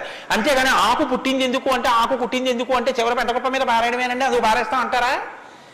దేనికి వాడుకోవాలో దానికి జాగ్రత్తగా వాడుకుని ఆ ప్రయోజనం అయిపోయిన తరువాత పెంటకుప్ప మీద విస్తరాకుని పడేసినట్టు దీన్ని సాధనంగా చేసుకుని దీనిలో ఉండి దీనితో తరించి దీనిలో ఉండి దీని వలన బ్రహ్మం అంటే ఏమిటో తెలుసుకుని అనుభవంలోకి వచ్చిన తర్వాత ఇది పడిపోతున్నా ఇది నేను కాదన్న సత్యం ఎరుకలోకి రావడం వల్ల దీని మీద భ్రాంతి లేకుండా ఇది పడిపోతున్నా సాక్షిగా చూసి ఇది పడిపోయిన తర్వాత తాను ఒకటి ఏది మారని సత్యమో సత్యంగా నిలబడిపోవడాన్ని నిత్య నైమిత్తిక కర్మాచరణ చేత తాను పొందవలసిన స్థితిని పొందగలిగినటువంటి తపస్వాధ్యాయ నిరతుడు అని పిలుస్తారు. ఇప్పుడు నారదుడు అది అంటే ఇప్పుడు ఆయన సద్గురువు మహానుభావుడై ఉన్నాడు. నారం దదాతి ఇది నారద, ఆయన జ్ఞానం ఇస్తాడు. కాబట్టి ఇప్పుడు తపస్వాధ్యాయ నిరతం అటువంటి వారు ఎక్కడికి వచ్చారు? వాగ్విదాం వరం. ఆయన ఇటువంటి వాడు వాగ్విద. వాక్ అంటే వేదం, వాక్ అంటే బ్రహ్మం, విదుడు అంటే తెలుసుకున్నవాడు. విద్దన్న ధాతువులోంచే వేదము అన్న మాట వచ్చింది. ఏది తెలుసుకున్న తర్వాత ఇంకొకటి తెలుసుకోక్కర్లేదో అది వేదం. ఇప్పుడు తెలుసుకోవడం ఒకెత్తు, తెలుసుకున్న దాన్ని అర్థమయ్యేటట్టు చెప్పగలిగిన ప్రజ్ఞ ఒకెత్తు. ఒక ఆయన తెలుసుకున్నాడు కానీ ఆయన చెప్పలేడు, ఆయన చెప్తే అయోమయంగా ఉంటుంది.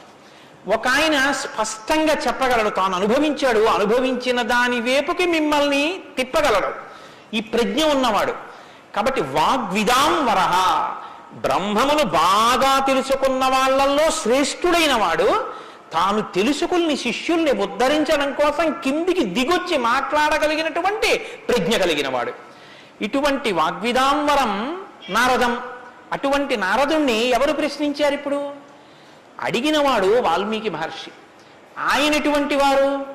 తపస్వి, తపస్సు చేస్తున్నవారు. తపస్సు అంటే నేను మీకు ఇందాక చెప్పాను, బ్రహ్మమును తెలుసుకోవాలని తాపత్రయంతో ఉన్నటువంటి వారు, భావన వ్యగ్రతతో ఉన్నవారు. ఈయన నారదుణ్ణి అడిగారు. ఏమని అడిగారు? అయ్యా మీరు వచ్చారు, చాలా సంతోషం అండి, నాకు ఏ ఆపదలు రాకుండా మా అబ్బాయికి ఉద్యోగం వచ్చేటట్టు, నాకు సంతోషంగా ఉండేటట్టు, మా ఆశ్రమంలో ఆవులన్నీ ఎప్పుడు పాలిచ్చేట్టు చూడండి అని అడగలేదు. ఆయన ఒక చిత్రమైన ప్రశ్న ఒకటి వేశాడు. అది లోకంలో సాధారణంగా ఎవ్వరూ అడగని ప్రశ్న. అందుకని రామాయణం పుట్టింది, లేకపోతే రామాయణం పుట్టే అవకాశం లేదు. మీరు ఒకటి బాగా జ్ఞాపకం పెట్టుకోండి, జ్ఞానం ఎక్కడి నుంచి పుడుతుంది అంటే ప్రశ్న చక్కగా వెయ్యగలిగినటువంటి శిష్య ప్రజ్ఞలోంచి పుడుతుంది. నేను నారదం పరిపప్రచ్ఛ, పరిప్రశ్న చేశారు. ప్రశ్న అంటే అడగడం అండి. నేను ప్రశ్న వేశానండి అంటే అర్థం ఏంటి? నేను మిమ్మల్ని అడిగాను అని. పరిప్రశ్న అంటే ఇది బాగా అర్థం చేసుకోవాలి. నారదుణ్ణి పట్టుకుని ఏదో అడిగేస్తే ఆయన ఏం చెప్పడం అలాగా. పరిప్రశ్న చేస్తే చెప్పాడు ఆయన. పరిప్రశ్న అంటే ప్రశ్న అంటే అడగడం, పరి అంటే పరి అన్న మాట ముందు కలిపారు మహర్షి. పరి అంటే బాగా జ్ఞాపకం పెట్టుకోండి, ఇప్పుడు నేను ఎవరిని అడుగుతున్నానో ఆ మహానుభావుడు నోరు విప్పి చెప్పినటువంటి మాట త్రికాలముల యందు సత్యమే. ఆయన చెప్పిన మాట మీద నాకు అవిశ్వాసం అన్న మాట ఉండక్కర్లేదు. ఆయన అన్నారు అంటే అది జరిగి తీరుతుందంతే. ఆయన చెప్పింది చేస్తే ఆ ఫలితం వస్తుందంతే. ఆయనటువంటి శక్తివంతుడు. ఈ నమ్మకం మీకు ఉండి అడగడం మొదలు పెడితే శ్రద్ధ, పరిప్రశ్నకి ముందే ఉంటుందో తెలుసా అండి? శ్రద్ధ ఉంటుంది. శ్రద్ధ లేకుండా వినయం ఎలా వస్తుందండి? మీరు నాకు చెప్పండి. ఇప్పుడు నేను ఒక ఆయన దగ్గరికి వెళ్ళి ఇలా అయ్యా నమస్కారం అండి అని ఇలా ప్రణిపాతం చేసి నేల మీద పడి ఎంతో ఇదిగా 2 చేతులు ఇలా చాపి అయ్యా మీరు నాకు దయచేసి అనుగ్రహించి ఇది చెప్పాలని ఎందుకు అడుగుతాను? ఆయన శక్తివంతుడని నేను నమ్మితేను. వీడి మొహం వీడికేం వచ్చు అనుకున్నాను అనుకో, నేను నీకేం తెలిసాడా అంటాం, అంతే. పరిప్రశ్న చేస్తారేంటి? వినయం ఎప్పుడు ఉంటుంది? ఆయన శక్తివంతుడని తెలిస్తే వినయం ఉంటుంది.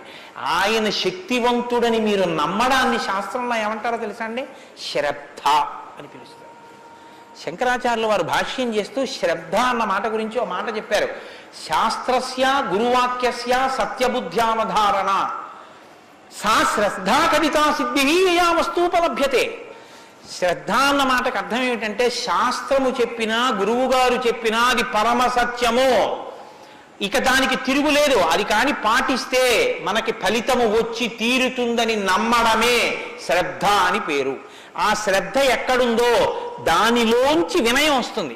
అప్పుడు గురువు గారిని చూసి వంగి వంగి వంగి వంగి నమస్కరించి మాట్లాడతావు. ఎందుకు మాట్లాడాలి? ఆయన ఏం చేతకాకో మాట్లాడకపోతే ఆనందించలేని వాడో కాడు. ఆయన ఒక్కడు తనలో తాను ఆనందించగలడు. మరి ఇప్పుడు ఎందుకు మాట్లాడుతున్నాడు? నీ కొరకు మాట్లాడుతున్నాడు. ఆయన త్యాగం చేశాడు. ఆయన కంఠానికి శోష కలిగింది, అంటే బాధ కలిగింది. ఆయన ఊపిరికి ఘర్షణ కలిగింది. ఆయన శరీరానికి చెమట పట్టింది. దేని కొరకు? నీ కొరకు. ఆయన నీ కొరకు మాట్లాడుతున్నాడు. ఇది గుర్తిస్తే వినయం. ఈ త్యాగానికి నేనేమి ఇవ్వగలను ఆయనకి? ఈ కృతజ్ఞతాభావంతో నువ్వు నిలబడగలిగితే, అలా నువ్వు ప్రశ్నించగలిగితే పరిప్రశ్న అంటారు. ఇప్పుడు నారదం పరిపప్రచ్ఛ ఇలా ప్రశ్న వేశాడు తప్ప ఏదో ప్రశ్న వేస్తే రామాయణం వచ్చిందని మీరు అనుకోకండి. పరిప్రశ్న చేస్తే రామాయణం వచ్చింది. ఇప్పటి వరకు నారదుడు ఏం మాట్లాడలేదు, మీరు బాగా గమనించండి. వచ్చాడంతే, లోపలికి వచ్చారు, వాల్మీకి మహర్షి చూశారు, అర్ఘ్యపాద్యాదులు ఇచ్చారు, కూర్చోబెట్టారు. ఇప్పుడు పరిప్రశ్న చేస్తున్నారు. ఏ ప్రశ్న వేస్తే అసలు రామాయణం గురించి చెప్పారు ఆయన?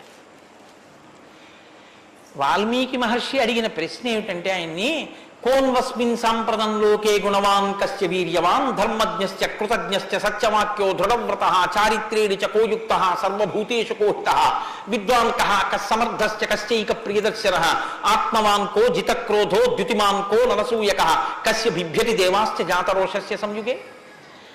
16 గుణములు అడిగారు ఆయన.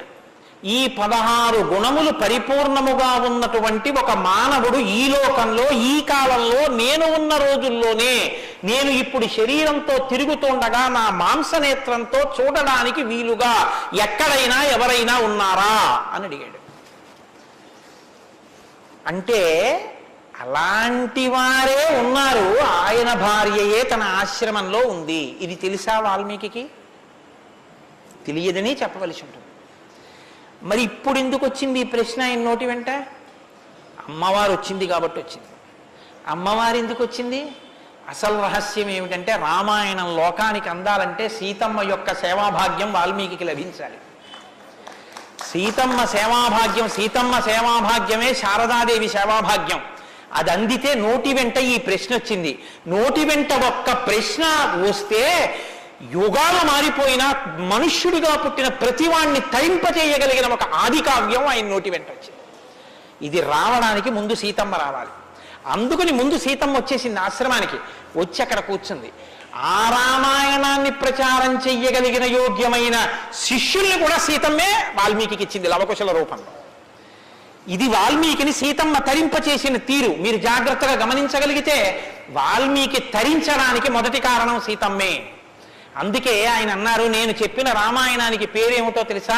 సీతాయాశ్చరితం మహత్ అన్నారు. అది సీతమ్మ చరిత్ర అన్నారు. తల్లి ఎంత గొప్ప తల్లు మీరు ఆలోచించండి. అందుకే సీతమ్మ ఒకరు, శారదమ్మ ఒకరా? కాదు, సీతమ్మే శారదమ్మ. కాబట్టే అంత జ్ఞానం వాల్మీకి ఇచ్చి ఈ ప్రశ్న వేయించింది. ఎందుకు వేయించాలి? సీతమ్మ వెళ్ళిపోతే రామావతారం వెళ్ళిపోతుంది. ఇక సీతమ్మ వెళ్ళిపోతుంది. ఆ రోజులు వచ్చేసాయి. అప్పటికి ఆ రోజు వచ్చేసింది. ఎందుకంటే ఇక అశ్వమేధయాగం చేసేస్తాడు రాముడు. అశ్వమేధయాగం చేస్తే సీతమ్మ కనపడుతుంది రాముడికి. సీతమ్మ రాముడికి కనపడితే వేరొకసారి పాతివ్రత్యాన్ని నిరూపించుకోమని చెప్తాడు. ఎందుకు చెప్తాడంటే ఎప్పుడు లోకం కోసం, తన కోసం కాదు. ఈ మాట అనగానే ఆవిడంటుంది, నా ప్రయోజనం అయిపోయిందా, నీకు భార్యగా నీ వంశాన్ని నిలబెట్టడానికి. రామకథ నరుడి కథ బాగా గుర్తుపెట్టుకోండి. రామకథ దేవుడి కథను మీకు జరిగితే మీకు ఎంత పనికి వస్తుందో నేను చెప్పలేను. రామకథ నరుడి కథని మీరు వినండి, మీకు పనికొస్తుంది. అందుకే సీతమ్మ ఈ మాట అంది, నేను ఎందుకు వచ్చానో తెలుసా నీ పక్కకి? నీ వంశం తరించాలి. నీ వంశం తరించాలంటే నీకు పితృరుణం తీరాలి. పితృరుణం తీరాలంటే నీకు బిడ్డలు కనాలి. నీకు బిడ్డలు పుట్టాలి అంటే నా సహకారం ఉండాలి. నేను నా శరీరాన్ని త్యాగం చేస్తే నా కడుపులో ఉన్న బిడ్డలు కూడా పోతారు. పోతే నీకు పితృరుణం తీరదు. నువ్వు ఏకపత్ని వృతుడవు. ఇంకొక బిడ్డని, ఇంకొక ఆడదాన్ని స్వీకరించావు, నీ వంశం ఆగిపోతుంది. నా కారణంగా నీ వంశం ఆగకూడదు. నీ వంశం కొనసాగడానికి నీకు బిడ్డల్ని ఇచ్చాను. నా ప్రయోజనం అయిపోయింది, నేను వెళ్ళిపోతున్నానని భూమిలోకి వెళ్ళిపోయింది ఆవిడ. ఆవిడ వెళ్ళిపోయిన తర్వాత ఇక రామావతారం లేదు. సరయూ నదిలో ప్రవేశించి రామావతారం కూడా పూర్తయిపోయింది. ఇప్పుడు రామావతారం పూర్తయిపోకముందే సీతమ్మ రామాయణం పలికించాలి వాల్మీకితో. పలికించాలంటే ఈ సన్నివేశాన్ని సృష్టించాలి. నారదుణ్ణి పిలిపించింది ఆవిడ. కాబట్టి వచ్చాడు మహానుభావుడు. వస్తే ఆయన ఈ ప్రశ్న అడిగాడు. ఇప్పుడు ఇంత ఆర్తితో ఈ ప్రశ్న అనుకోకుండా నోటి వెంట వస్తే తప్ప రామాయణ కథ ప్రారంభం కాదు. అందుకని అడిగాడు, కోన్వస్మిన్ సాంప్రతంలోకే గుణవాన్ కస్య వీర్యవాన్. ఈ కాలంలో నారద మహర్షి ఇప్పుడు నేను చూడడానికి వీలుగా నేను అడిగిన మహానుభావుడు ఎవరైనా ఉన్నాడా? ఎవరు? 16 గుణములు ఉన్నవాడై ఉండాలి. గుణమన్న మాటకు అర్థం ఏమిటి? తాను గురుముఖత నేర్చుకున్నటువంటి విద్య ఏ కాలమునందు ప్రవర్తనలో ఎలా ప్రకాశించాలో అలా ప్రకాశిస్తే అది గుణముగా కనపడుతుంది. మా గురువు గారు నన్ను, నాయనా ఒరే కోటేశ్వరరావు, గోవులకు సేవ చెయ్యరా అని చెప్పారనుకోండి. నేను అలా గుళ్ళోకి వెళ్ళిపోతున్నాను. ఓ అరడజన అరటిపళ్ళు పట్టుకుని దేవాలయంలోకి వెడుతున్నాను. ఒక ఆవు నా వంక చూసి ఇలా ఇలా ఇలా ఇలా నోరు చాపింది. నేను ఆ ఆవుని దవడ మీద ఒక్క దెబ్బ కొట్టి గుళ్ళోకి వెళ్ళాను. మా గురువుగారు సంతోషించచ్చా? మా గురువుగారు చెప్పారు, రే పరాశక్తికి ఆవుకి తేడా లేదురా అని చెప్పారు. ఇప్పుడు నేనేం చెప్పాలి? నేను లోపలికి వెళ్ళి అర్చకుడికి ఇస్తే నివేదన చేస్తాడు. ఇక్కడ నా తల్లి ఎదురొచ్చి నా దగ్గర ప్రత్యక్షంగా తింటానని అడుగుతోంది. అమ్మ ఏమి భాగ్యం, అక్కడ ఇంకా తొక్క తీసి పెట్టాలి, ఇక్కడ తొక్కతో తినడానికి సిద్ధంగా ఉన్నావు. నా చేత్తో పెట్టుకుంటాను. 2 చెప్పులు ఇప్పి గభాలో 2 అరటిపళ్ళు నేను పెట్టాలి. పెడితే నేను గురువాక్యాన్ని అనుష్ఠానంలోకి తెచ్చుకున్నవాడిని. ఇప్పుడు గుణముగా ప్రకాశిస్తుంది. కోటేశ్వరరావు గారండే వాళ్ళ గురువు గారు చెప్పింది గుర్తు పెట్టుకుని ఆవుకి 2 అరటిపళ్ళు పెట్టాడు. అదో గుణం. అంటే నేను నా గురించి చెప్పుకుంటున్నాను అనుకోకండి, నేనే అటువంటి పుణ్యకార్యాలు చేసిన వాడిని కాదు మహాప్రభు. ఏదో ఉదాహరణకి చెప్పాను అంతే. అదే స్వోత్కర్ష కోసం చెప్పిన వాడిని కాదు. కాబట్టి గుణము అంటే విన్నది, చదువుకున్నది, ప్రవర్తన యందు ఆ సందర్భంలో ప్రకటనమైతే, ప్రకాశిస్తే గుణం అవుతుంది. అలా ఉన్నాయా ఎవరికైనా? అలా ఉన్నవాడు ఉన్నాడా? గురువుగారి దగ్గర నేర్చుకున్నవి అనుష్ఠానంలోకి వచ్చేటప్పటికి గురువు ఏం చెప్పారో అలా ప్రవర్తించిన వాడు ఉన్నాడా? మీరు ఇలా వినండి రామాయణాన్ని. ఇంక తర్వాత కోన్వస్మిన్ సంప్రదంలోకే ఎప్పుడో కాదు వామనమూర్తి ఉన్నారు, నరసింహావతారం ఉందని చెప్పకు. ఇప్పుడున్నాడా? ఇది వాల్మీకి ప్రశ్న. కోన్వస్మిన్ సంప్రదంవాన్ కస్య వీర్యవాన్. వీర్యవాన్ అంటే వీర్యవంతుడు ఉన్నాడా? వీర్యవంతుడు అంటే ఎటువంటి యుద్ధం వచ్చినా చెక్కు చెదరకుండా తానుగా నిలబడి తనలో ఏ మార్పు లేకుండా బయట మార్పు తేగలిగిన వాడు, ఎంతమందినైనా పడగొట్టగలిగిన వాడు. అటువంటి వాడు ఉన్నాడా? ఉంటే వీర్యవాన్. కోన్వస్మిన్ సంప్రదంలోకే గుణవాన్ కస్య వీర్యవాన్ ధర్మజ్ఞస్య. ధర్మం తెలుసుకున్నవాడు ఉన్నాడా? ధర్మం తెలియడం అంటే మీరు బాగా గుర్తుపెట్టుకోండి. ధర్మం తెలియడం అంటే ఏమిటో తెలుసా అండి? అధర్మం కూడా తెలియడం. ధర్మమే తెలిస్తే పూర్ణత్వం కాదు. ధర్మం తెలియడం అంటే అధర్మం కూడా తెలియడం. ఏది చెయ్యాలో తెలియడం అంటే ఏది చెయ్యకూడదో కూడా తెలియడం. మీరు కొంచెం ఆలోచించండి. నేను మాట అనేసి వదిలేస్తాను, ఇప్పుడు మీరు జవాబు చెప్పక్కర్లేదు. చెయ్యమన్నది చెయ్యడం తేలిక, చెయ్యొద్దన్నది వదిలేయడం తేలిక. చెయ్యొద్దన్నది వదిలేయడమే చాలా కష్టం. మీరు చూడండి, నేను మంత్రం ఇస్తాను 11 మార్లు చెయ్యండి రోజు, ఒక్క మాట కూడా మీకు కోతి గుర్తు రాకూడదన్నాను అనుకోండి, అలా చేయగలరా? ఇది వద్దు అని ఏదంటామో అదే చేయబుద్ధి వేస్తుంది. దేవుడికి 2 అగరత్తులు పెట్టు అన్నాను అనుకోండి, భయానికో భక్తికో 2 అగరత్తులు వెలిగించేయడం తేలిక. వద్దన్నది చేయకుండా ఉన్నవాడు ప్రజ్ఞావంతుడు. వద్దన్నది చేయకుండా ఉండాలంటే అధర్మం తెలియాలి కదండి. అధర్మం తెలియడం, ధర్మం తెలియడం, ధర్మం పాటించడం, అధర్మం విడిచిపెట్టడం, అధర్మం చేసిన వాడిని కూడా ఉండకుండా చేయడం, ఎందుకంటే వాడి వల్ల ధర్మం వ్యాప్తి చెందకుండా. ఇది ధర్మం తెలియడం. కాబట్టి ధర్మజ్ఞశ్చ కృతజ్ఞశ్చ. కృతజ్ఞశ్చ అంటే ఎవరో తనకు ఒక ఉపకారం చేశాడు, వాడు అదృష్టం అండి నన్ను సేవించుకున్నాడు అండం కాదు, ఎంత మహానుభావుడండి, నిజంగా నాకు ఎంత ఉపకారం చేశారండి, ఎంత ఉపకారం చేశారండి అని తలుచుకు తలుచుకు తలుచుకు తలుచుకు పొంగిపోగలిగినటువంటి మనసు ఉండడం. అసలు మనుష్య జన్మకు ఉండవలసిన ప్రధాన లక్షణం అదేనండి. కృతజ్ఞో నాస్తి నిష్కృతి. కృతజ్ఞత లేని వాడికి నిష్కృతి లేదు. అటువంటి కృతజ్ఞత ఉన్నవాడు ఉన్నాడా లోకంలో ఎవరైనా? ధర్మజ్ఞశ్చ కృతజ్ఞశ్చ సత్యవాక్యో. ఎప్పుడూ సత్యమే మాట్లాడాలి, మిన్ను విరిగి మీద పడిపోని నేను సత్యమే చెప్తాను అని వ్రతం పట్టినవాడు ఎవరైనా ఉన్నాడా? సత్యవాక్యో దృఢవ్రత. ఒక పని మొదలు పెడితే అనుకున్నాం కాదండి అది అలా అవుతుందా అందుకని వదిలేశాను లేండి ఇప్పుడు మార్చేశాను సంకల్పం అనకుండా తాను ఒక్కసారి నోటి వెంట ఇది చేస్తానని అంటే పిడుగులు పడిపోయినా ఆ పని చెయ్యగలిగినటువంటి వాడు, దాన్ని విడిచిపెట్టనటువంటి వాడు, అటువంటి పూనిక ఉన్నవాడు ఉన్నాడా? దృఢవ్రత. కాబట్టి కోన్వస్మిన్ సాంప్రదంలోకే గుణవాన్ కస్య వీర్యవాన్ ధర్మజ్ఞశ్చ కృతజ్ఞశ్చ సత్యవాక్యో దృఢవ్రత చారిత్రేణ చకోయుక్తః. ఆయన ప్రవర్తనని చూస్తే ఇంకా మీరు వేదం చదవక్కర్లేదు. వేదం చదవక్కర్లేదంటే చదవద్దని కాదు నా ఉద్దేశం. ఆయన ప్రవర్తన చూస్తే ఆయన ఏది చేశారో అదే వేదం చెప్పింది అని గుర్తు. అటువంటి ప్రవర్తన ఉన్నవాడు ఉన్నాడా? పడుకున్నా, లేచినా, మాట్లాడినా, కూర్చున్నా, నించున్నా, నడిచినా, ఏం చేస్తున్నా ధర్మానికి అనుగుణంగా ప్రవర్తించగలిగినటువంటి నడవడి కలిగినటువంటి వాడు లోకంలో ఉన్నాడా? చారిత్రేణ చకోయుక్త సర్వభూతేషు కోహిత. ఇంత బలపరాక్రమాలు ఉండి కూడా సమస్త భూతముల పట్ల దయ కలిగిన వాడు లోకంలో ఉన్నాడా? గుండెల నిండా అంత కారుణ్యం ఉన్నవాడు ఉన్నాడా? సర్వభూతేషు కోహిత విద్వాంకః. తెలుసుకోవలసినవన్నీ సమస్తము తెలుసుకున్నటువంటి విజ్ఞాని ఉన్నాడా? అటువంటి విద్వాంసుడు ఉన్నాడా? విద్వాంకః కస్సమర్థశ్చ. ఎటువంటి పనైనా సరే వీరు చెయ్యలేరు అనొచ్చేమో కానీ ఆయన ఇది చెయ్యలేరని చెప్పడానికి ఒక పని లేకుండా ఏ పనులైనా చెయ్యగలిగిన వాడు ఉన్నాడా? కస్సమర్థశ్చ కశ్చైక ప్రియదర్శనః. ఎప్పుడు మీరు చూసినా చూడాలనిపించేట్టుగా ఉండేవాడు ఉన్నాడా? ఆయన యుద్ధం చేస్తుంటే వింటినారి లాగుతున్నాడు అందం, ఆయన అడవిలో నడుస్తున్నాడు అందం, ఆయన కిరీటం పెట్టుకున్నాడు అందం, ఆయన పాదపీఠం మీద పాదం పెట్టాడు అందం, ఆయన జిన్నెడు పాలు పోసుకుని జటాజూటం కట్టుకున్నాడు అందం, ఆయన ఏమీ లేదు నారచీర కట్టుకుని కోదండం పట్టుకున్నాడు అందం, ఆయనకి కోపం వచ్చి కన్నులు ఎర్రబారాయి అందం, ఆయన బాలరాముడిగా పిలక పెట్టుకుని వెడుతున్నాడు అందం, సీతమ్మతో మాట్లాడుతున్నాడు అందం, నిద్రపోతున్నాడు అందం. అసలు ఏది చూసినా అందం. అబ్బా ఇప్పుడు అంత బాగుంటాడండి, ఆ తర్వాత బాగుంటాడండి, కొంచెం అలంకారం చేసుకుంటాడు బాగుంటుంది అనడానికి ఏమైనా ఉంటుందా? ఎప్పుడు నువ్వు చూసినా అలాగే చూడాలనిపించేటట్టుగా ఉండేవాడు ఎవరైనా ఉన్నాడా? కశ్చైక ప్రియదర్శన. ఎంత పెద్ద మాట అండి. నిద్రపోతుంటే చూసావు, ఆహా నిద్రపోతుంటే చూడాలండి ఆయన సౌందర్యం. ఆ మాట ఎవరికన్నా ఉంటుందండి లోకంలో? ఏమన్నా ఆయన నిద్రపోతుంటే ఎంత బాగుంటాడండి అంటారా? ఏమన్నా ఆయన నిద్ర లేచి ఒళ్ళు విల్చుకుంటుంటే చూడాలండి ఆయన అందం ఎవరికైనా ఉందా? ఆయన యుద్ధం చేస్తుంటే చూడాలండి అందం ఎవరికైనా ఉంటుందా? ఎంతటి అందగాడు రామో. ఆయన పుంసామోహన రూపాయ పుణ్య శ్లోకాయ మంగళం. ఆడవాళ్ళు మోహించడం కాదు, పురుషులు మోహించారు ఆయన్ని. అంతటి అందగాడు. కొన్ని కోట్ల మంది కంఠాలు కోసేశాడంతే రామావతారంలో. నెత్తుటిని ఏర్లు పాడించాడు. అయినా అందం. ఈ భుజాలు అందం, గడ్డం అందం, చెక్కిళ్ళు అందం, ఆ ఆజానబాహు వరవింద దళాయతాక్షం, ఆ కళ్ళందం, ఆ కనుబొమలందం, ఆ ముక్కందం, ఆ మూచందం, ఆ గడ్డం అందం, ఆ కంఠం అందం, అన్నీ అందం. అందమే రాముడు, రాముడే అందం, రాముడే అభిరాముడు. అటువంటి వాడు ఉన్నాడా? కశ్చైక ప్రియదర్శన ఆత్మవాంకో. గొప్ప ధైర్యవంతుడు ఉన్నాడు ఆ లోకంలో.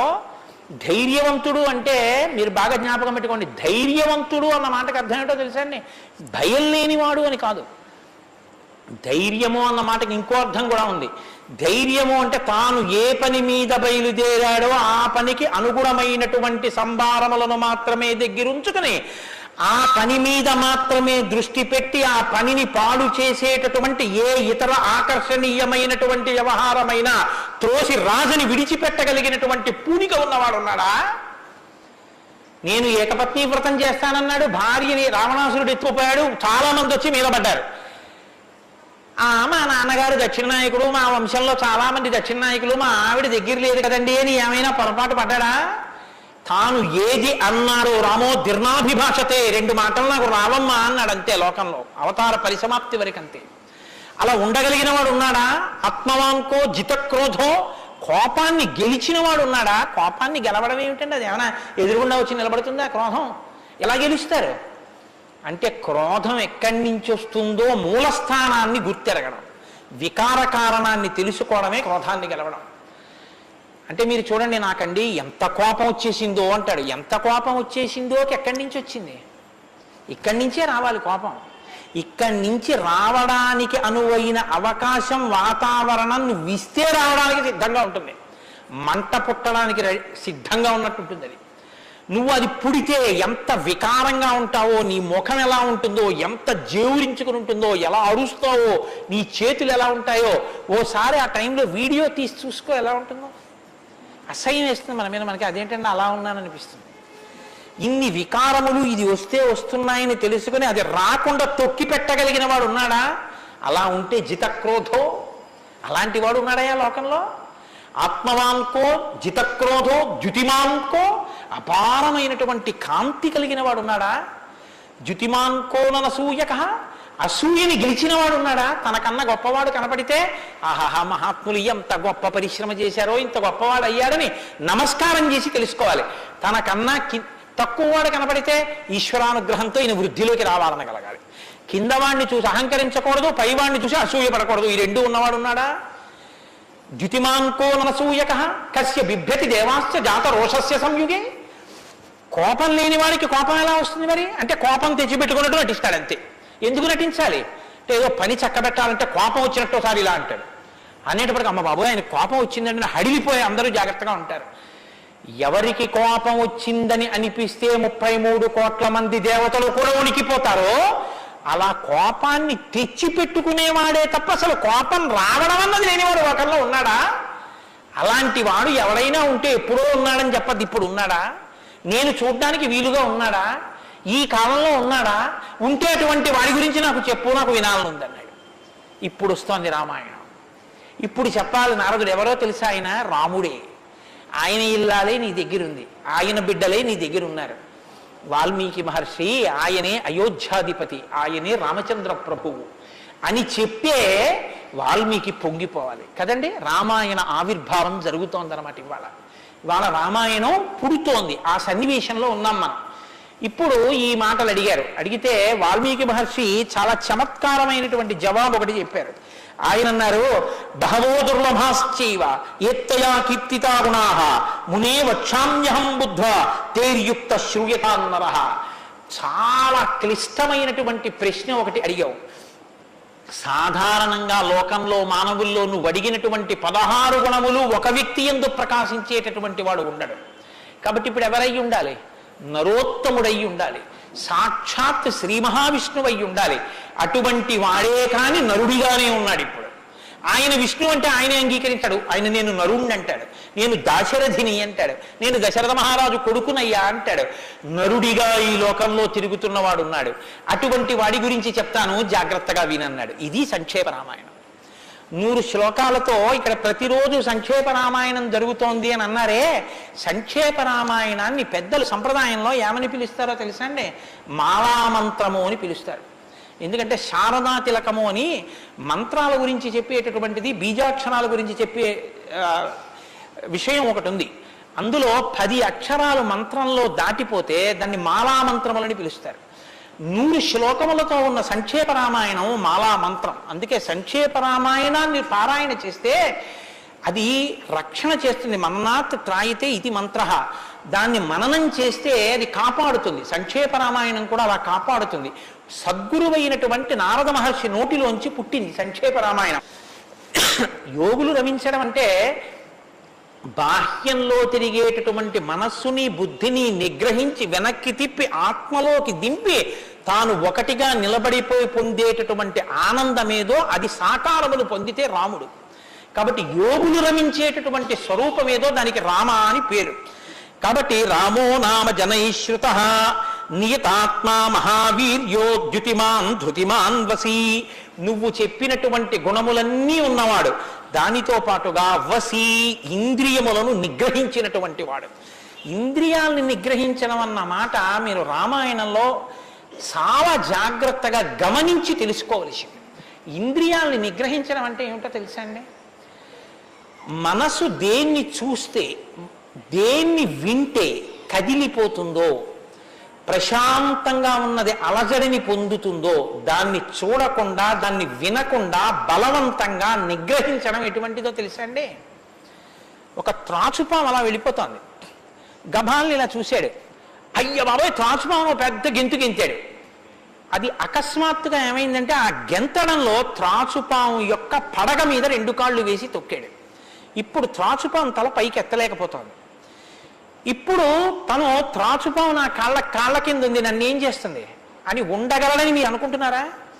అతను గడగడగడగడగడ వణికిపోతూ చెమట్లు పట్టేస్తున్నాయి. ఎందుకంటే నేను త్రాచుపాము మీద ఉన్నాను, అది తోక కదుపుతోంది, తోకతో కాళ్ళు చుడుతోంది. ఈ కంగారులో ఏం చేస్తాడంటే త్రాచుపాము మీద తాను నిలబడి ఉండగా ఇక త్రాచుపాము తను ఏం చెయ్యలేదన్న స్థితిలో ఉన్నా ఎప్పుడో ఒకప్పుడు త్రాచుపాము మీద కాళ్ళు తీసేస్తాడు, కంగారు పడిపోయి తీసేస్తాడు. ఎప్పుడో అప్పుడు కాళ్ళు తీయడం కోసమే పాము చూస్తుంటుంది, కాటు వేసేసి పుట్టలోకి వెళ్ళిపోతుంది, లేకపోతే ఎక్కడికో అక్కడికి వెళ్ళిపోతుంది. రావణుడు చేసే తపస్సు, రావణుని యొక్క ఇంద్రియ నిగ్రహం అటువంటివి. బలవంతంగా అణిచి పెడతాడు, అవకాశం రాగానే అది ఒక్కసారి జడలు విప్పి ప్రళయతాండవం చేసి రావణుణ్ణి పడగొడుతుంది. మండోదరి చెప్పింది ఈ మాట, నా సొంతం కాదు. రాముడు అలా కాదు, విచారణ చేసి ఉంటాడు. అర్థమనర్థం భావయ నిత్యం అంటారు శంకరాచార్యుల వారు. నారీస్తన భరణాభీదేశం దృష్ట్యా మాగా మోహావేశం ఏతత్ మాంసవసాది వికారం మనసి విచింత్య వారం వారం అంటారు. మనసు దేని చేత కదిలిపోతోందో దాని యథార్థ స్వరూపాన్ని బాగా విచారణ చేస్తారు. విచారణ చేసి ఈ పాటి దానిక నా ఒంట్లో ఉన్నటువంటి శక్తి అంతటినీ ఖర్చు చేసేస్తున్నాను అని మనసుని మరల్చే ప్రయత్నం చేసి ఆ వస్తువు తన కళ్ళ ముందు కనపడినా ఇంకా ఆయన మనసు చెక్కు చెదరదు, ఆ స్థితిని పొందుతాడు. ఇది శంకరాచార్యులు వారు నేర్పుతారు లోకానికి. గురువు చెప్పే మాట అంటే అలా ఉంటుంది. ఆయన ఎంత చమత్కారంగా అన్నారో చూడండి. నారీస్తన భరణాభీదేశం దృష్ట్యా మోగా మోహావేశం. ఎందుకంత వెర్రెక్కిపోతున్నావు? యవ్వనం ఒంట్లో ఉండి ఓపికన్న కాలంలో నీ శరీరం కన్నా స్త్రీ శరీరంలో 2 వికారాలు ఉన్నాయి. శరీరపు ఊర్ధ్వభాగంలో 2 చోట్ల మాంసపు ముద్దలు పైకి పొటమరించాయి, శరీర అధోభాగంలో మాంసము కొంత లోపలికి వెళ్ళి ఉంది. ఈ 2 వికారాల కోసం నీ శరీరంలో ఉన్న సమస్త శక్తిని నశింప చేసుకున్నావు. ఇదా నీకు నరజన్మ ప్రయోజనం? మనసి విచింతీయ వారం వారం, దీన్ని బాగా ఆలోచించు అన్నది. ఇది పట్టుకుందనుకోండి, కంటిని మనసుని కంటితో చూడడం వల్ల కదపగలిగిన మనసుకి ఇప్పుడు ఆ వస్తువు కనపడినా ఇక మనసు కదలదు. ఇది ఇంద్రియ నిగ్రహం అంటారు. ఇంద్రియాలని జయించడం అంటే అది. ఇది రాముడు. అందుకే ధృతిమాన్ వసీ, అపారమైన శక్తితో ఉంటాడు, సంకల్ప శక్తితో ఉంటాడు, ఇంద్రియములను జయించిన వాడై ఉంటాడు. బుద్ధిమాన్ నీతిమాన్ వాగ్మి శ్రీమాన్ శత్రునిబర్హణ విపులాంశో మహాబాహు కంబుగ్రీవో మహాహను. నిజంగా శ్రీరామాయణాన్ని ప్రతి శ్లోకం ప్రతి మాట వ్యాఖ్యానం చేస్తే 42 రోజులు ఏమిటండి? నేను రిటైర్ అయిపోయే వరకు చెప్పినా శ్రీరామాయణం అయ్యేదేం కాదు, కానీ ఏదో 42 రోజుల్లో పూర్తి చేశాను అనిపించుకోవడం అంతే. కాబట్టి బుద్ధిమాన్ నీతిమాన్ వాగ్మి, అన్ని విద్యలు తెలుసున్నవాడు, శ్రీమాన్ ఐశ్వర్యం ఉన్నవాడు, శత్రు నిబర్హణ, శత్రువులను నిగ్రహించగలిగిన వాడు. విపులాంశో, ఎత్తైన మూపున్నవాడు. మహాబాహు, బలిశిర బాహువులున్నవాడు. కంబు గ్రీవో, కంఠం వంటి శంఖం వంటి కంఠం ఉన్నవాడు. మహాహనుహు, ఎత్త చెక్కిళ్ల పైభాగం చాలా ఉన్నతంగా ఉన్నటువంటి వాడు. అటువంటి మహానుభావుడు ఈ లోకంలోనే ఉన్నాడు. ప్రజాపతి సమశ్రీమాం ధాతారి పురుషూదన రక్షిత జీవలోకస్య ధర్మస్య పరిరక్షిత రక్షిత స్వస్య ధర్మస్య స్వజనస్య రక్షిత వేద వేదంగతత్వజ్ఞో ధనుర్వేదే చ నిష్ఠిత. ఎంత గొప్పగా మాట్లాడారండి నారద మహర్షి. నిజంగా ప్రజాపతి సమశ్రీమాన్, ఈ ప్రపంచాన్నంతటినీ పోషించగలిగినటువంటి వాడు సాక్షాత్ శ్రీ మహావిష్ణువు. దాత రిపునిషూదన, శత్రువులను నిగ్రహించగలిగిన వాడు. రక్షిత జీవలోకస్య, ఈ లోకాలన్నింటినీ రక్షించగలిగిన వాడు. ధర్మస్య పరిరక్షిత, ధర్మాన్ని రక్షించేటటువంటి వాడు. ధర్మాన్ని రక్షిస్తాడు కాబట్టి అధర్మాన్ని నిగ్రహిస్తాడు కూడా. ధర్మస్య పరిరక్షిత రక్షిత స్వస్య ధర్మస్య, తన ధర్మాన్ని తాను రక్షించుకుంటాడు. రక్షిత స్వస్య ధర్మస్య స్వజనస్య రక్షిత, అందరినీ రక్షిస్తే మరి స్వజనులు ఎవరు అంటే ఆయననే నమ్ముకుని ఉన్న వాళ్ళెవరో ఆ వారి రక్షణ యందు మరింత అప్రమత్తంగా ఉండేటటువంటి స్వరూపం ఉన్నటువంటి వాడు. అటువంటి వాడు సచ సర్వగుణోపేత కౌసల్యానందవర్ధన సముద్రయివ గాంభీర్యే ధైర్యేణ హిమవానివా. ఇందులోంచేనండి వాల్మీకి మహర్షి చెప్పిన శ్లోకాల్లోంచే తర్వాత ఉపమానాలన్నీ వచ్చాయి. ఇప్పటికీ మనం చూడండి, ఆయన మేరునగ ధీరుడండి అంటాం. ఆయన్ని పోల్చి చెప్పేటప్పుడు హిమవత్ పర్వతము వంటి వాడు, సముద్రము వంటి గాంభీర్యం ఉన్నవాడు అని చెప్పారు నారద మహర్షి. సముద్రం చూడండి ఎంత గంభీరంగా ఉంటుందో. సముద్రం కడుపులో ముత్యాలు, రత్నాలు, వజ్రాలు ఇన్ని ఉంటాయి. ఇన్ని ఉన్నా కప్పి ఉంచుతుంది. సముద్రంలో బడబాగ్ని ఉంటుంది, కానీ తాను మాత్రం చల్లగా ఉంటుంది. సముద్రం ఒడ్డుకొస్తుంది, వచ్చి మీ కాళ్ళు తాను కడుగుతుంది. చేతకానిది ఎదురొచ్చి మీ కాళ్ళు కడిగిందని మీరు ధూర్తతనంతో లోపలికెడితే మిమ్మల్ని తనలో కలుపుకుంటుంది. ఎదురొచ్చి మీ దగ్గరికి వస్తోంది కదా అని మీ కాలి చెప్పు తీసి అందులో వేస్తే తీసుకొచ్చి అవతల బారేస్తుంది ఒడ్డున. ఇది సముద్రం యొక్క గాంభీర్యం. తాను ఉప్పు కయ్యగా ఉంటుంది, పర్వదిన స్నానానికి పనికొస్తుంది. ఇన్నిటిని కప్పిపుచ్చి నిలబడగలిగినటువంటి స్వరూపం సముద్రం. కడుపులో బడబాగ్ని ఉన్న, సీతాపహరణమే జరిగిన, తండ్రే మరణించిన, రాజ్యమే పోయిన, అరణ్యంలో తిరిగిన, జుట్టు తీసేసిన, జిల్లేడు పాలు పోసుకుని ఆఖరికి ఆ జటలు కట్టుకున్న, నారచీర కట్టుకున్న, పాదాలకి చెప్పులే లేకపోయినా, అగ్నిహోత్రాన్ని చంకన తగిలించుకున్న, అడవిలో మృగాన్ని బాణం పెట్టి కొట్టి చర్మం ఒలిచి మాంసం తీసి తెచ్చి సీతమ్మ వండితే తప్ప తినలేని స్థితిలో రాజారాముడైనటువంటి వాడు బ్రతకవలసి వచ్చిన తెల్లవారుజామున 4 గంటల సమయంలో దాహమేస్తున్న ఏనుగు నదిలో తొండం పెట్టి నీళ్లు తాగడానికి కూడా భయపడినంత చలికాలంలో కూడా వెళ్ళి స్నానం చెయ్యగలిగిన మొనగాడు. ఇన్ని కష్టాలు కడుపులో పెట్టుకుని కూడా పైకి చెక్కు చెదరకుండా ఉండగలిగినటువంటి గంభీరమూర్తి ఆయనయా రాముడంటే అన్నాడు నారదుడు. కాబట్టి సముద్రయివ గాంభీర్యే ధైర్యేణ హిమవానివా, ధైర్యంలో హిమవత్ పర్వతం వంటివాడు. పర్వతాన్ని చూడండి, వర్షధారల చేత కొట్టబడుతుంది, పిడుగులు పడిపోతాయి. ఆ పర్వతం మీదే చెట్లు పెరుగుతాయి, ఆ పర్వతం మీదే సింహాలు తిరుగుతాయి, పులులు తిరుగుతాయి. ఆ సముద్రానికి కన్నాలు పెట్టి పావులు పడుకుంటాయి. చిట్టెలుకలు కన్నాలు చేసి ఆ పర్వత పాదాల మీద తిరుగుతూ ఉంటాయి. ఎలుక కన్నం పెట్టి తనలో దూరిందని బెంగపెట్టుకోదు, ఒక ధూర్తుడు కాళ్లతో పైకెక్కాడని బెంగపెట్టుకోదు, వర్షధారలు కొట్టాయని కదలదు, పిడుగులు పడ్డాయని చెక్కు చెదరదు, పులులు సింహాలు తిరుగుతున్నాయని బెంగపెట్టుకోదు, మహాత్ములు తన మీద నడుస్తున్నారని పొంగిపోదు, తన మీద ఈశ్వరుడి దేవాలయం కట్టారని పరవశించిపోదు, తాను అలాగే నిలబడి ఉంటుంది. చెక్కు చెదరక నిలబడగలిగినటువంటి పర్వతం ఎటువంటిదో రాముడు అటువంటి వాడు. ఇది నారదుడు ఒక నరుడిగా ఆయనకున్న లక్షణాలు చెప్తున్నాడు. ఇవి నీవు సంతరించుకో, కొన్నైనా ప్రతిదానికి విచలితుడమైపోవడం కాదు, ప్రతి చిన్నదానికి కదిలిపోవడం కాదు, ధైర్యంగా నిలబడగలగాలి. నాకు కాకపోతే ఎవరికి వస్తాయి? కష్ట సుఖాలు అనేటటువంటివి చేసుకున్న కర్మను అనుసరించి అని నిలబడగలిగినటువంటి స్థితి రామాయణం ఇస్తుంది. విష్ణునా సదృశో వీర్యే సోమవత్ ప్రియదర్శన కాలగ్ని సదృశ క్రోధే క్షమయా పృథివీ సమః. ఏమి శ్లోకాలు వాడారండి సంక్షేప రామాయణంలో మహానుభావుడు. విష్ణునా సదృశో వీర్యే, ఆయనతో పోల్చడానికి విష్ణు ఒక్కడే ఉన్నారు. ఎందుకంటే ఇంకా ఆయనతో పోల్చడానికి అటువంటి వాడు ఇంకొకడెవరు ఉంటారు? విష్ణువుని విష్ణువుతోనే పోల్చాలి. కాబట్టి విష్ణువుతో సమానమైన వాడు. సోమవత్ ప్రియదర్శన, బాణం పట్టుకుని ఎదురుగుండా ఉన్న వాళ్ళ లక్షల మంది కంఠాలు తెగకోసినా సరే భక్తులైన వారికి మాత్రం ఆ స్వరూపాన్ని దర్శనం చేస్తుంటే ఎంత సంతోషంగా ఉంటుందో. కాబట్టి సోమవత్ ప్రియదర్శన, లోకంలో మూడిటిని ఎంత చూసినా చూడబుద్ధే వేస్తుంది. ఎంత చూడండి చూడబుద్ధి వేస్తుంది. అందుకే పార్వతీదేవి వినాయకుడికి ఏనుగు ముఖం పెట్టించింది. పసిపిల్లలకి కూడా సంతోషం కల్పించేవి మూడు ఏమిటో తెలుసా అండి? గజముఖం, చంద్రబింబం, సముద్రం. మీరు సముద్రపు తొట్టుకి వెళ్ళి ఎంతసేపు కూర్చోండి, ఎంతసేపు చూస్తున్నా సముద్రాన్ని అలా చూడాలనే అనిపిస్తుంది. చీకటి పడిపోయిన తర్వాత సముద్ర ఘోష అదో సంతోషం, వస్తున్న కెరటాలు అదో సంతోషం, చీకటి పడ్డాక దీపాలతో దూరంగా వెళ్ళిపోతున్న ఓడ అదో సంతోషం, సూర్యోదయానికి సముద్రం ఆకాశం కలిసినట్టుగా ఉన్న చోట ఉదయిస్తున్న సూర్యబింబం అదో సంతోషం, ఆ పడుతున్న ఎర్రకాంతి అదో సంతోషం, సూర్యాస్తమయానికి సముద్రంలో కృంగిపోతున్నట్టుగా ఉన్న సూర్యుడు అదో సంతోషం. తిక్కన గారు విరాట పర్వంలో అంటారు, రాత్రి అయ్యేటప్పటికి ఆకాశం ఎలా ఉందంటేట మంచి సంపన్నుడైన గృహస్థు ఇంట్లో అలంకారం చేసినటువంటి పడకలా ఉందిట, దాని మీద పువ్వులు అవన్నీ వేస్తే ఎలా ఉందో అలా ఉందిట.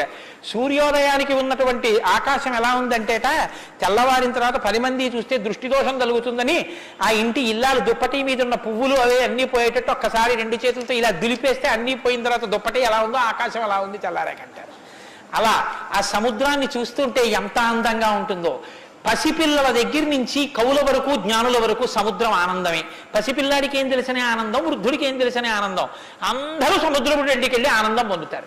ఆఖరికి తుఫాను సమయంలో సముద్రం చూడడం అదో సంతోషం కొంతమందికి. కాబట్టి సముద్రం. 2 చంద్రబింబం. చంద్రబింబాన్ని ఎంతసేపు చూడండి సంతోషం. రామాయణంలో వాల్మీకి మహర్షి వర్ణిస్తారు సుందరకాండలో చంద్రబింబాన్ని, ఏమి వర్ణనలో ఆ సర్గలు. కాబట్టి చంద్రబింబం. 3 ఏనుగు.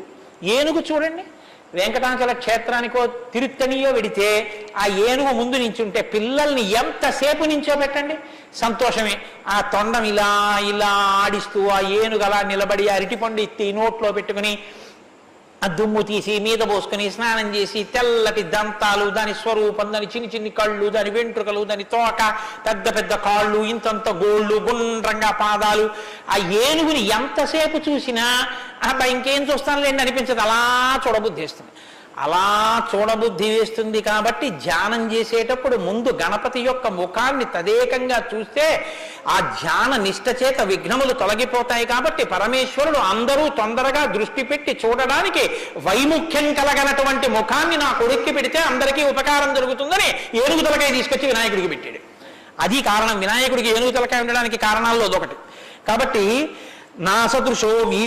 విష్ణు నాసదృశో వీర్యే సోమవత్ ప్రియదర్శన కాలాగ్ని సదృశ క్రోధే. క్రోధం, కోపం వచ్చిందా కాలాగ్ని ఎటువంటిదో అటువంటి వాడు. క్షమయా పృథివీ సమహ. ఈ భూమికి ఎంత ఓర్పో రాముడికి అంత ఓర్పు. నిద్ర వేస్తూనే భూమిని తంతాం, భరిస్తుంది. మలమూత్రాలు భూమి మీద విసర్జిస్తాం, భరిస్తుంది. ఉమ్మి భూమి మీద వేస్తాం, ఊరుకుంటుంది. పోనీ ఏదో పొరపాటున వచ్చింది వేరు.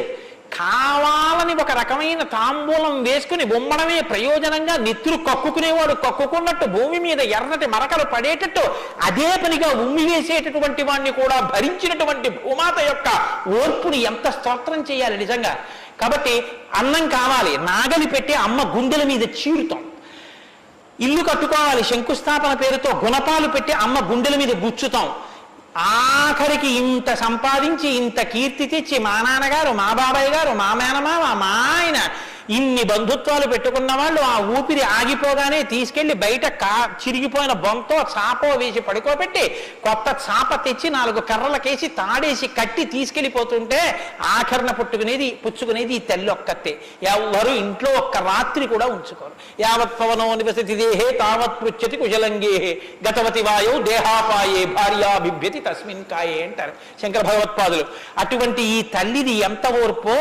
ఎన్ని అపచారములు చేసినా కూడా కడుపులో పెట్టుకునేటటువంటి అమ్మ స్వరూపమైనటువంటి భూమికి ఎంత ఓర్పు ఉందో అంత ఓర్పు కలిగిన వాడయ్యా రామచంద్రమూర్తి. కాబట్టి ధనదేన సమస్యాగే సత్యే ధర్మ ఇవాపరః. కుబేరుడు ఎంతటి ధనవంతుడో అంతటి మహానుభావుడు, అటువంటి త్యాగం ఉన్నవాడు. సత్యే ధర్మైవాపరః, సత్యము ధర్మము ఒకదాన్నొకటి ఎలా కాపాడుకుని రక్షించుకుంటాయో అలా రక్షించి కాపాడగలిగినటువంటి వాడు. తమేవం గుణ సంపన్నం రామం సత్యపరాక్రమం, ఇన్ని గుణములు కలిగినటువంటి రామచంద్రమూర్తి సాక్షాత్తుగా సత్యపరాక్రముడైనటువంటి వ్యక్తి. ఆయన పరాక్రమం సత్యమే పరాక్రమముగా కలిగినటువంటి వాడు. అటువంటి వాడు రామచంద్రమూర్తి అని ఆ రాముని యొక్క కథని సంక్షేపంగా చెప్పారు. సంక్షేపంగా అంటే వివరంగా కాదు, బాగా గుర్తుపెట్టుకోండి. వివరంగా చెప్పలేదు, కేవలం ఏదో విహంగ వీక్షణం అంటారు చూసారా, ఒక్కసారి స్థాళీపులాక న్యాయంగా ఒకసారి అలా చెప్పేశారు. అది ఎంత తేలిగ్గా చెప్పేశారంటే, సజగామ వనం వీర ప్రతిజ్ఞామనుపాలయన్ పితుర్వచన నిర్దేశాత్ కైకయ్యా ప్రియకారణాత్ అంటూ. కానీ సంక్షేప రామాయణ శ్లోకాలండి, అవి నిజంగా మంత్రాలే. దశరథ మహారాజు గారు లేక లేక లేక లేక సంతానం కలగలేదని బెంగ పెట్టుకుని అశ్వమేధయాగం చేసి తత్పాపాన్ని పోగొట్టుకుని పుత్రకామేష్టి చేస్తే యజ్ఞపురుషుడు ఆవిర్భవించి ప్రసాదాన్ని ఇస్తే ఆ పాయసాన్ని అనురూపలైనటువంటి తన భార్యలు స్వీకరిస్తే పెద్ద భార్య అయినటువంటి కౌసల్యాదేవి యొక్క గర్భాన్ని జనించినటువంటి సాక్షాత్తు విష్ణుస్వరూపుడైన ధర్మాత్ముడైన రామచంద్రమూర్తి పినతల్లి అయిన కైకమ్మ 14 సంవత్సరములు అరణ్యవాసం చేసి రాజ్యాభిషేకాన్ని విడిచిపెట్టుకోవాలి రామచంద్రమూర్తిని 2 వరములు రాత్రికి రాత్రి దశరథ మహారాజు గారిని అడ్డుపెట్టి నిగ్రహిస్తే తండ్రిని సత్యవాక్యమునందు నిలబెట్టడం కోసమని రామచంద్రమూర్తి రాజ్యాన్ని పరిత్యజించి నారవస్త్రాలు కట్టుకుని చెప్పులు కూడా విడిచిపెట్టి మహానుభావుడు అరణ్యానికి బయలుదేరి వెళ్ళిపోతున్నారు. ఆ వెళ్ళిపోతున్నటువంటి సమయంలో రామస్య దయితా భార్య నిత్యం ప్రాణ సమాహిత జనకస్య కులే జాతా దేవమాయేవ నిర్మిత సర్వలక్షణ సంపన్నా నారీణాముత్తమామధు సీతాప్యనుగత రామం శిశిలం రోహిణీ యథా. సాక్షాత్తుగా దేవమాయయే లోకంలో ఉన్న సౌందర్యమంతా రాశీభూతమై ఒక స్త్రీ రూపంలో వచ్చిందా అన్నంతగా కనపడేటటువంటి సీతమ్మ తల్లి, జనక మహారాజు గారి యొక్క పుత్రి, అయోనిజ అయినటువంటి తల్లి, స్త్రీలలో ఉత్తమమైనటువంటి రత్నంగా చెప్పబడినటువంటి తల్లి, సర్వలక్షణ సంపన్న అయినటువంటి సీతమ్మ చంద్రుణ్ణి రోహిణి ఎలా అనుసరిస్తుందో అలా కష్టసుఖాల్లో నీతో కలిసి ఉంటాను తప్ప నేను అంతఃపురంలో ఉండను అని చెప్పి రామచంద్రమూర్తితో కలిసి అరణ్యవాసానికి బయలుదేరింది. సోదరుడైనటువంటి లక్ష్మణుడు కూడా రామచంద్రమూర్తితో బయలుదేరాడు. ముగ్గురు అరణ్యవాసం చేస్తున్నటువంటి సమయంలో చిత్రకూట పర్వతం మీద ఉండగా తనకి రాజ్యం కావాలని భరతుడు కోరకపోయినా తల్లి వరం చేత రాజ్యాన్ని పొందడానికి అర్హుడైన భరతుడు మేనమావ గారి ఇంటి నుంచి తిరిగి వచ్చేసరికి దశరథ మహారాజు గారు ప్రాణాలు విడిచిపెడితే నాకు ఈ రాజ్యం వద్దని భరతుడు శత్రుఘ్నుడితో వశిష్ఠుడితో తల్లులతో కలిసి చిత్రకూట పర్వతం దగ్గరికి వెళ్ళి, అన్నా రామా నాకొద్దు, ఈ రాజ్యం నువ్వే తీసేసుకోమని ఎంత నిగ్రహించినా ధర్మాత్ముడు సత్యవాక్య పరిపాలకుడైనటువంటి రామచంద్రమూర్తి నా తండ్రిని సత్యంలో నిలబెట్టడం కోసం నేను ఈ వనవాసానికి వచ్చాను తప్ప నాకు ఈ రాజ్యం అక్కర్లేదని స్వీకరించడం మానేసి తన పాదుకలను తీసుకెళ్లి భరతుడికి ఇస్తే భరతుడు పాదుకలను పట్టుకుని నందిగ్రామానికి వచ్చి సింహాసనం మీద పెట్టి రాజ్యం చేస్తుంటే మహానుభావుడు చిత్రకూట పర్వతం మీదే ఉన్నట్టయితే వచ్చినటువంటి తల్లులు సోదరులైనటువంటి భరత శత్రుఘ్నులు జ్ఞాపకానికి వస్తారని చిత్రకూటాన్ని విడిచిపెట్టి దండకారణ్యంలో ప్రవేశించి ఉన్నటువంటి సమయంలో అక్కడ ఉన్నటువంటి రాక్షసులలో ఒకటి అయినటువంటి శూర్పణఖ వచ్చి రామచంద్రమూర్తి యొక్క తమ్ముడైన లక్ష్మణుడు, లేదా సంక్షేప రామాయణం ప్రకారం రాముడితో లక్ష్మణుడు చేసిన పని రాముడు చేసినట్టే,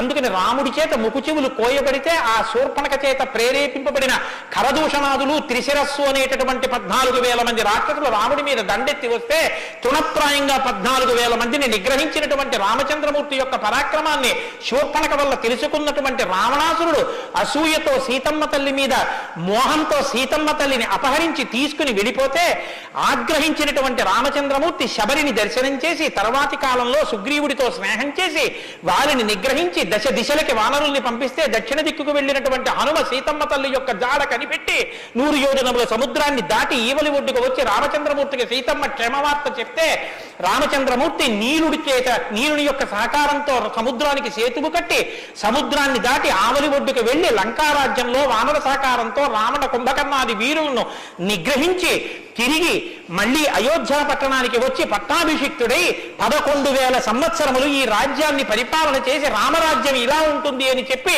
లోకానికి చాటి చెప్పిన వాడయ్యా రామచంద్రమూర్తి అంటే సంక్షేప రామాయణాన్ని కథారూపంగా శ్లోకరూపంగా నారద మహర్షి వాల్మీకి మహర్షిగా ఉపదేశం చేశారు. ఉపదేశం చేస్తే సంతోషించారు. ఆ రామరాజ్యం యొక్క గొప్పతనాన్ని 4 శ్లోకాలు వినకపోతే మనం దోషం చేసిన వాళ్ళం అవుతాం. ప్రహృష్టముదితో లోక లోకస్తుష్ట పుష్ట సుధార్మిక నిరామయో హ్యరోగస్య దుర్భిక్ష భయవర్జిత న పుత్రమరణం కించిత్ ద్రక్షంతి పురుషః క్వచిత్ నార్యాశ్చా విధవా నిత్యం భవిష్యంతి పతివ్రతాః న చాగ్నిభయం కించిత్ ఆప్సుమజ్జంతి జంతవః న మాతజం భయం కించిత్ నాపి జ్వరకృతం తథా న చాపి క్షుద్భయం తత్ర న తస్కర భయం తథా నగరాణి చ రాష్ట్రాణి ధనధాన్యయుతాని చ నిత్యం ప్రముదితాః సర్వే యథా కృతయుగే తథా అశ్వమేధశతైర్రిష్టా తథా బహుసువర్ణకైః. రామచంద్రమూర్తి రాజ్యం చేసేటటువంటి కాలంలో కొడుకులు మరణిస్తే పెద్దవాళ్ళైనటువంటి వాళ్ళు పిల్లలకి ప్రేతకార్యం చేయడం అన్నది లేదు. స్త్రీలు విధవలై భర్త మరణిస్తే జీవించవలసినటువంటి దౌర్భాగ్యం లేదు. అందరూ పసుపు కుంకాలతో భర్త చేతుల మీద వెళ్ళిపోయేవారు. ఎక్కడ అగ్నిభయం ఉండేది కాదు. జంతువులు నీళ్లలో మునిగి మరణించడం అనేటటువంటిది ఉండేది కాదు. వాత భయం కానీ, అనారోగ్యాలు కానీ, జ్వరాలు ఏర్పడడం కానీ, భయంకరమైన వ్యాధులు పటమరించడం కానీ, దొంగతనం కానీ, క్షుద్బాధ కానీ, ఆకలితో అలమటించడం కానీ, అశాంతి కానీ లోకంలో ఎక్కడా లేవు. అశ్వమేధాది యాగములను చేసి ఎంతో మంది బ్రాహ్మణులకి బంగారాన్ని దానం చేశాడు. గవాం కోట్యయుతం దత్వా బ్రహ్మలోకం ప్రయాస్యతి అసంఖ్యేయం ధనం దత్వా బ్రాహ్మణేభ్యో మహాయశాః. కొన్ని కోట్ల గోవులు దానం చేశాడు, కొన్ని కోట్ల బంగారు నాణెములు దానం చేశాడు.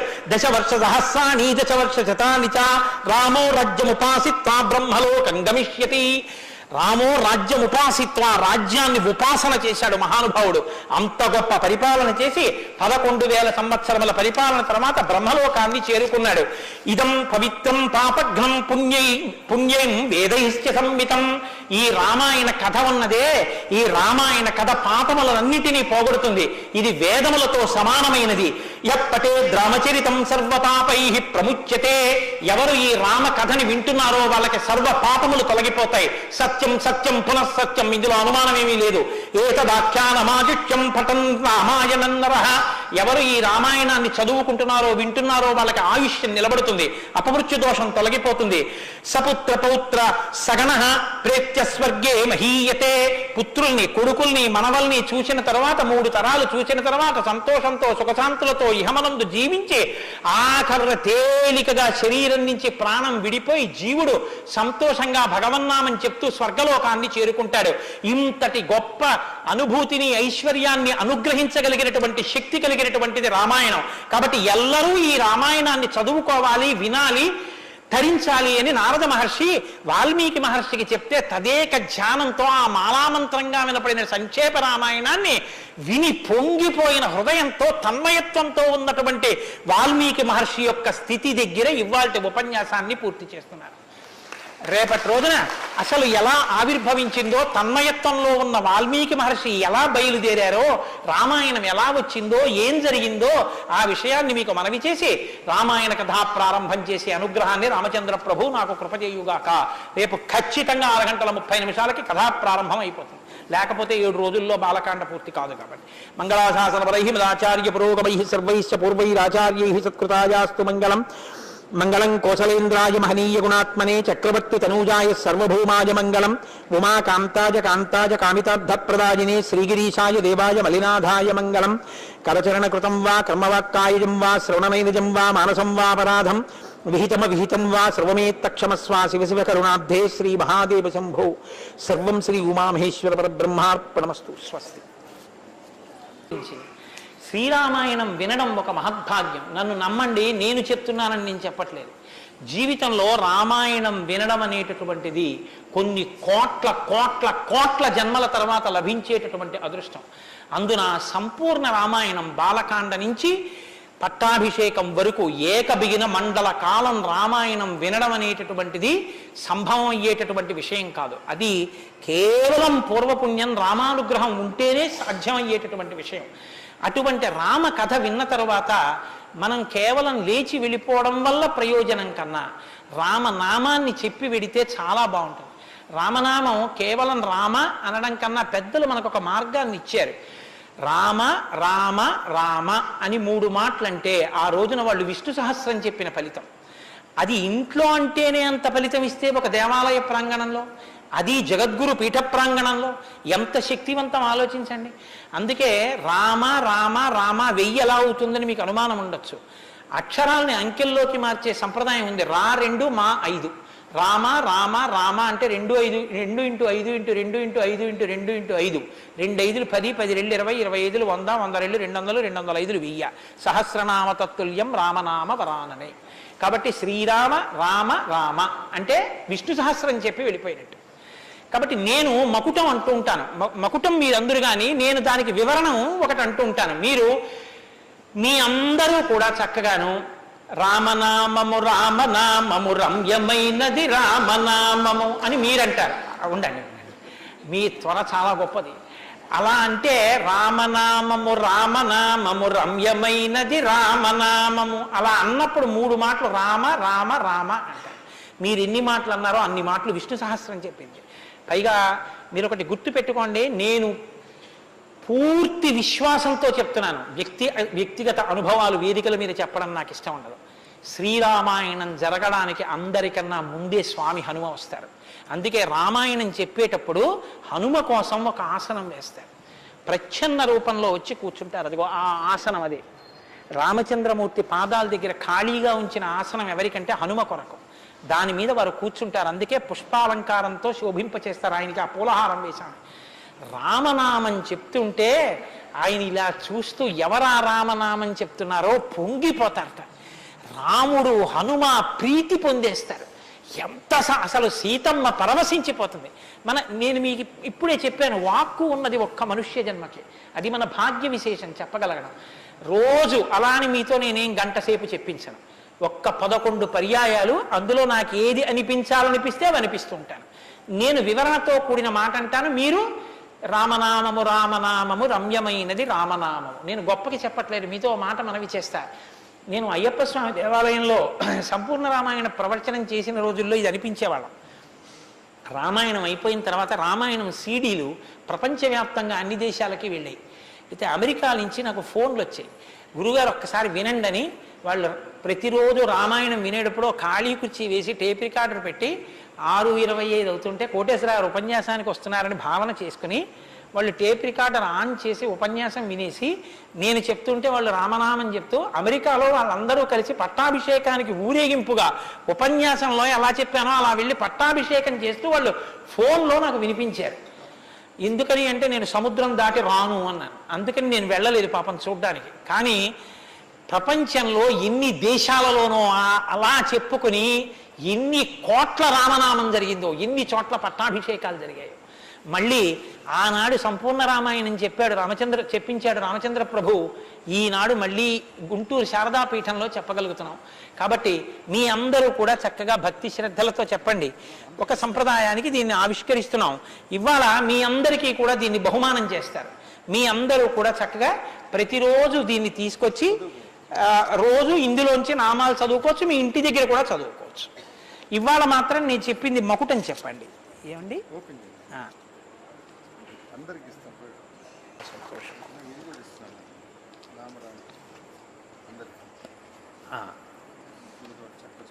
108 నామాల్లో సంపూర్ణ రామాయణం నామరామాయణం అని ఇది కూడా మీకు బహుమానం చేస్తున్నారు. ఇది కూడా మీరు చదువుకోవచ్చు. రండి గోపాలకృష్ణ గారు తీసుకోండి. నామము రామనామము రమ్యమైనది రామనామము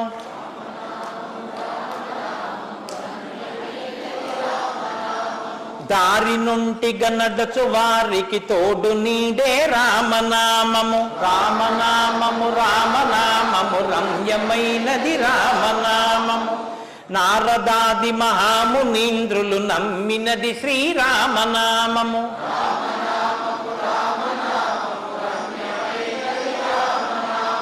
కోరికొలచిన వారికెల్లను కొంగు బంగరు రామనామము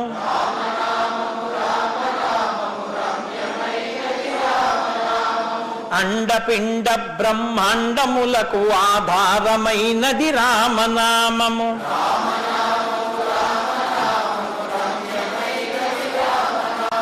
బ్రహ్మ సత్యము జగన్మిథ్యాభావమే శ్రీరామనామము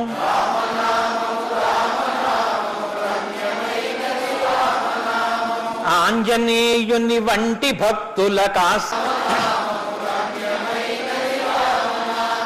నిర్వికారము నిర్వికల్పము నిర్గుణము శ్రీరామనామము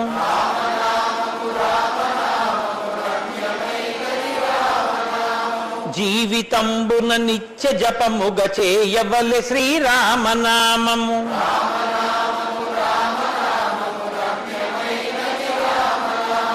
నిజ స్వరూపము బోధకంబగు తారకము శ్రీరామనామము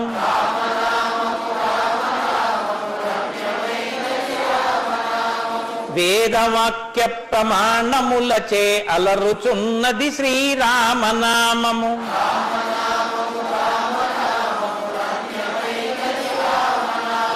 తల్లివలె రక్షించు సుజనుల నెల్ల కాలము రామనామము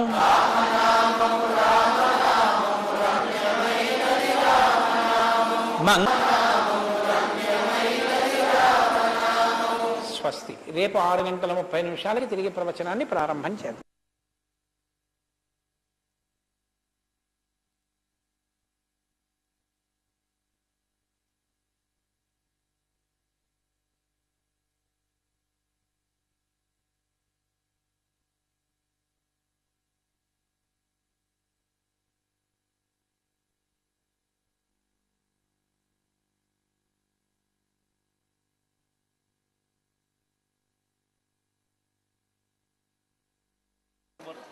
చాలా సంతోషం, చాలా సంతోషం. ఎక్కడో లేదు. నమస్కారం విజయ్ కుమార్ గారు చెప్పండి రండి సార్.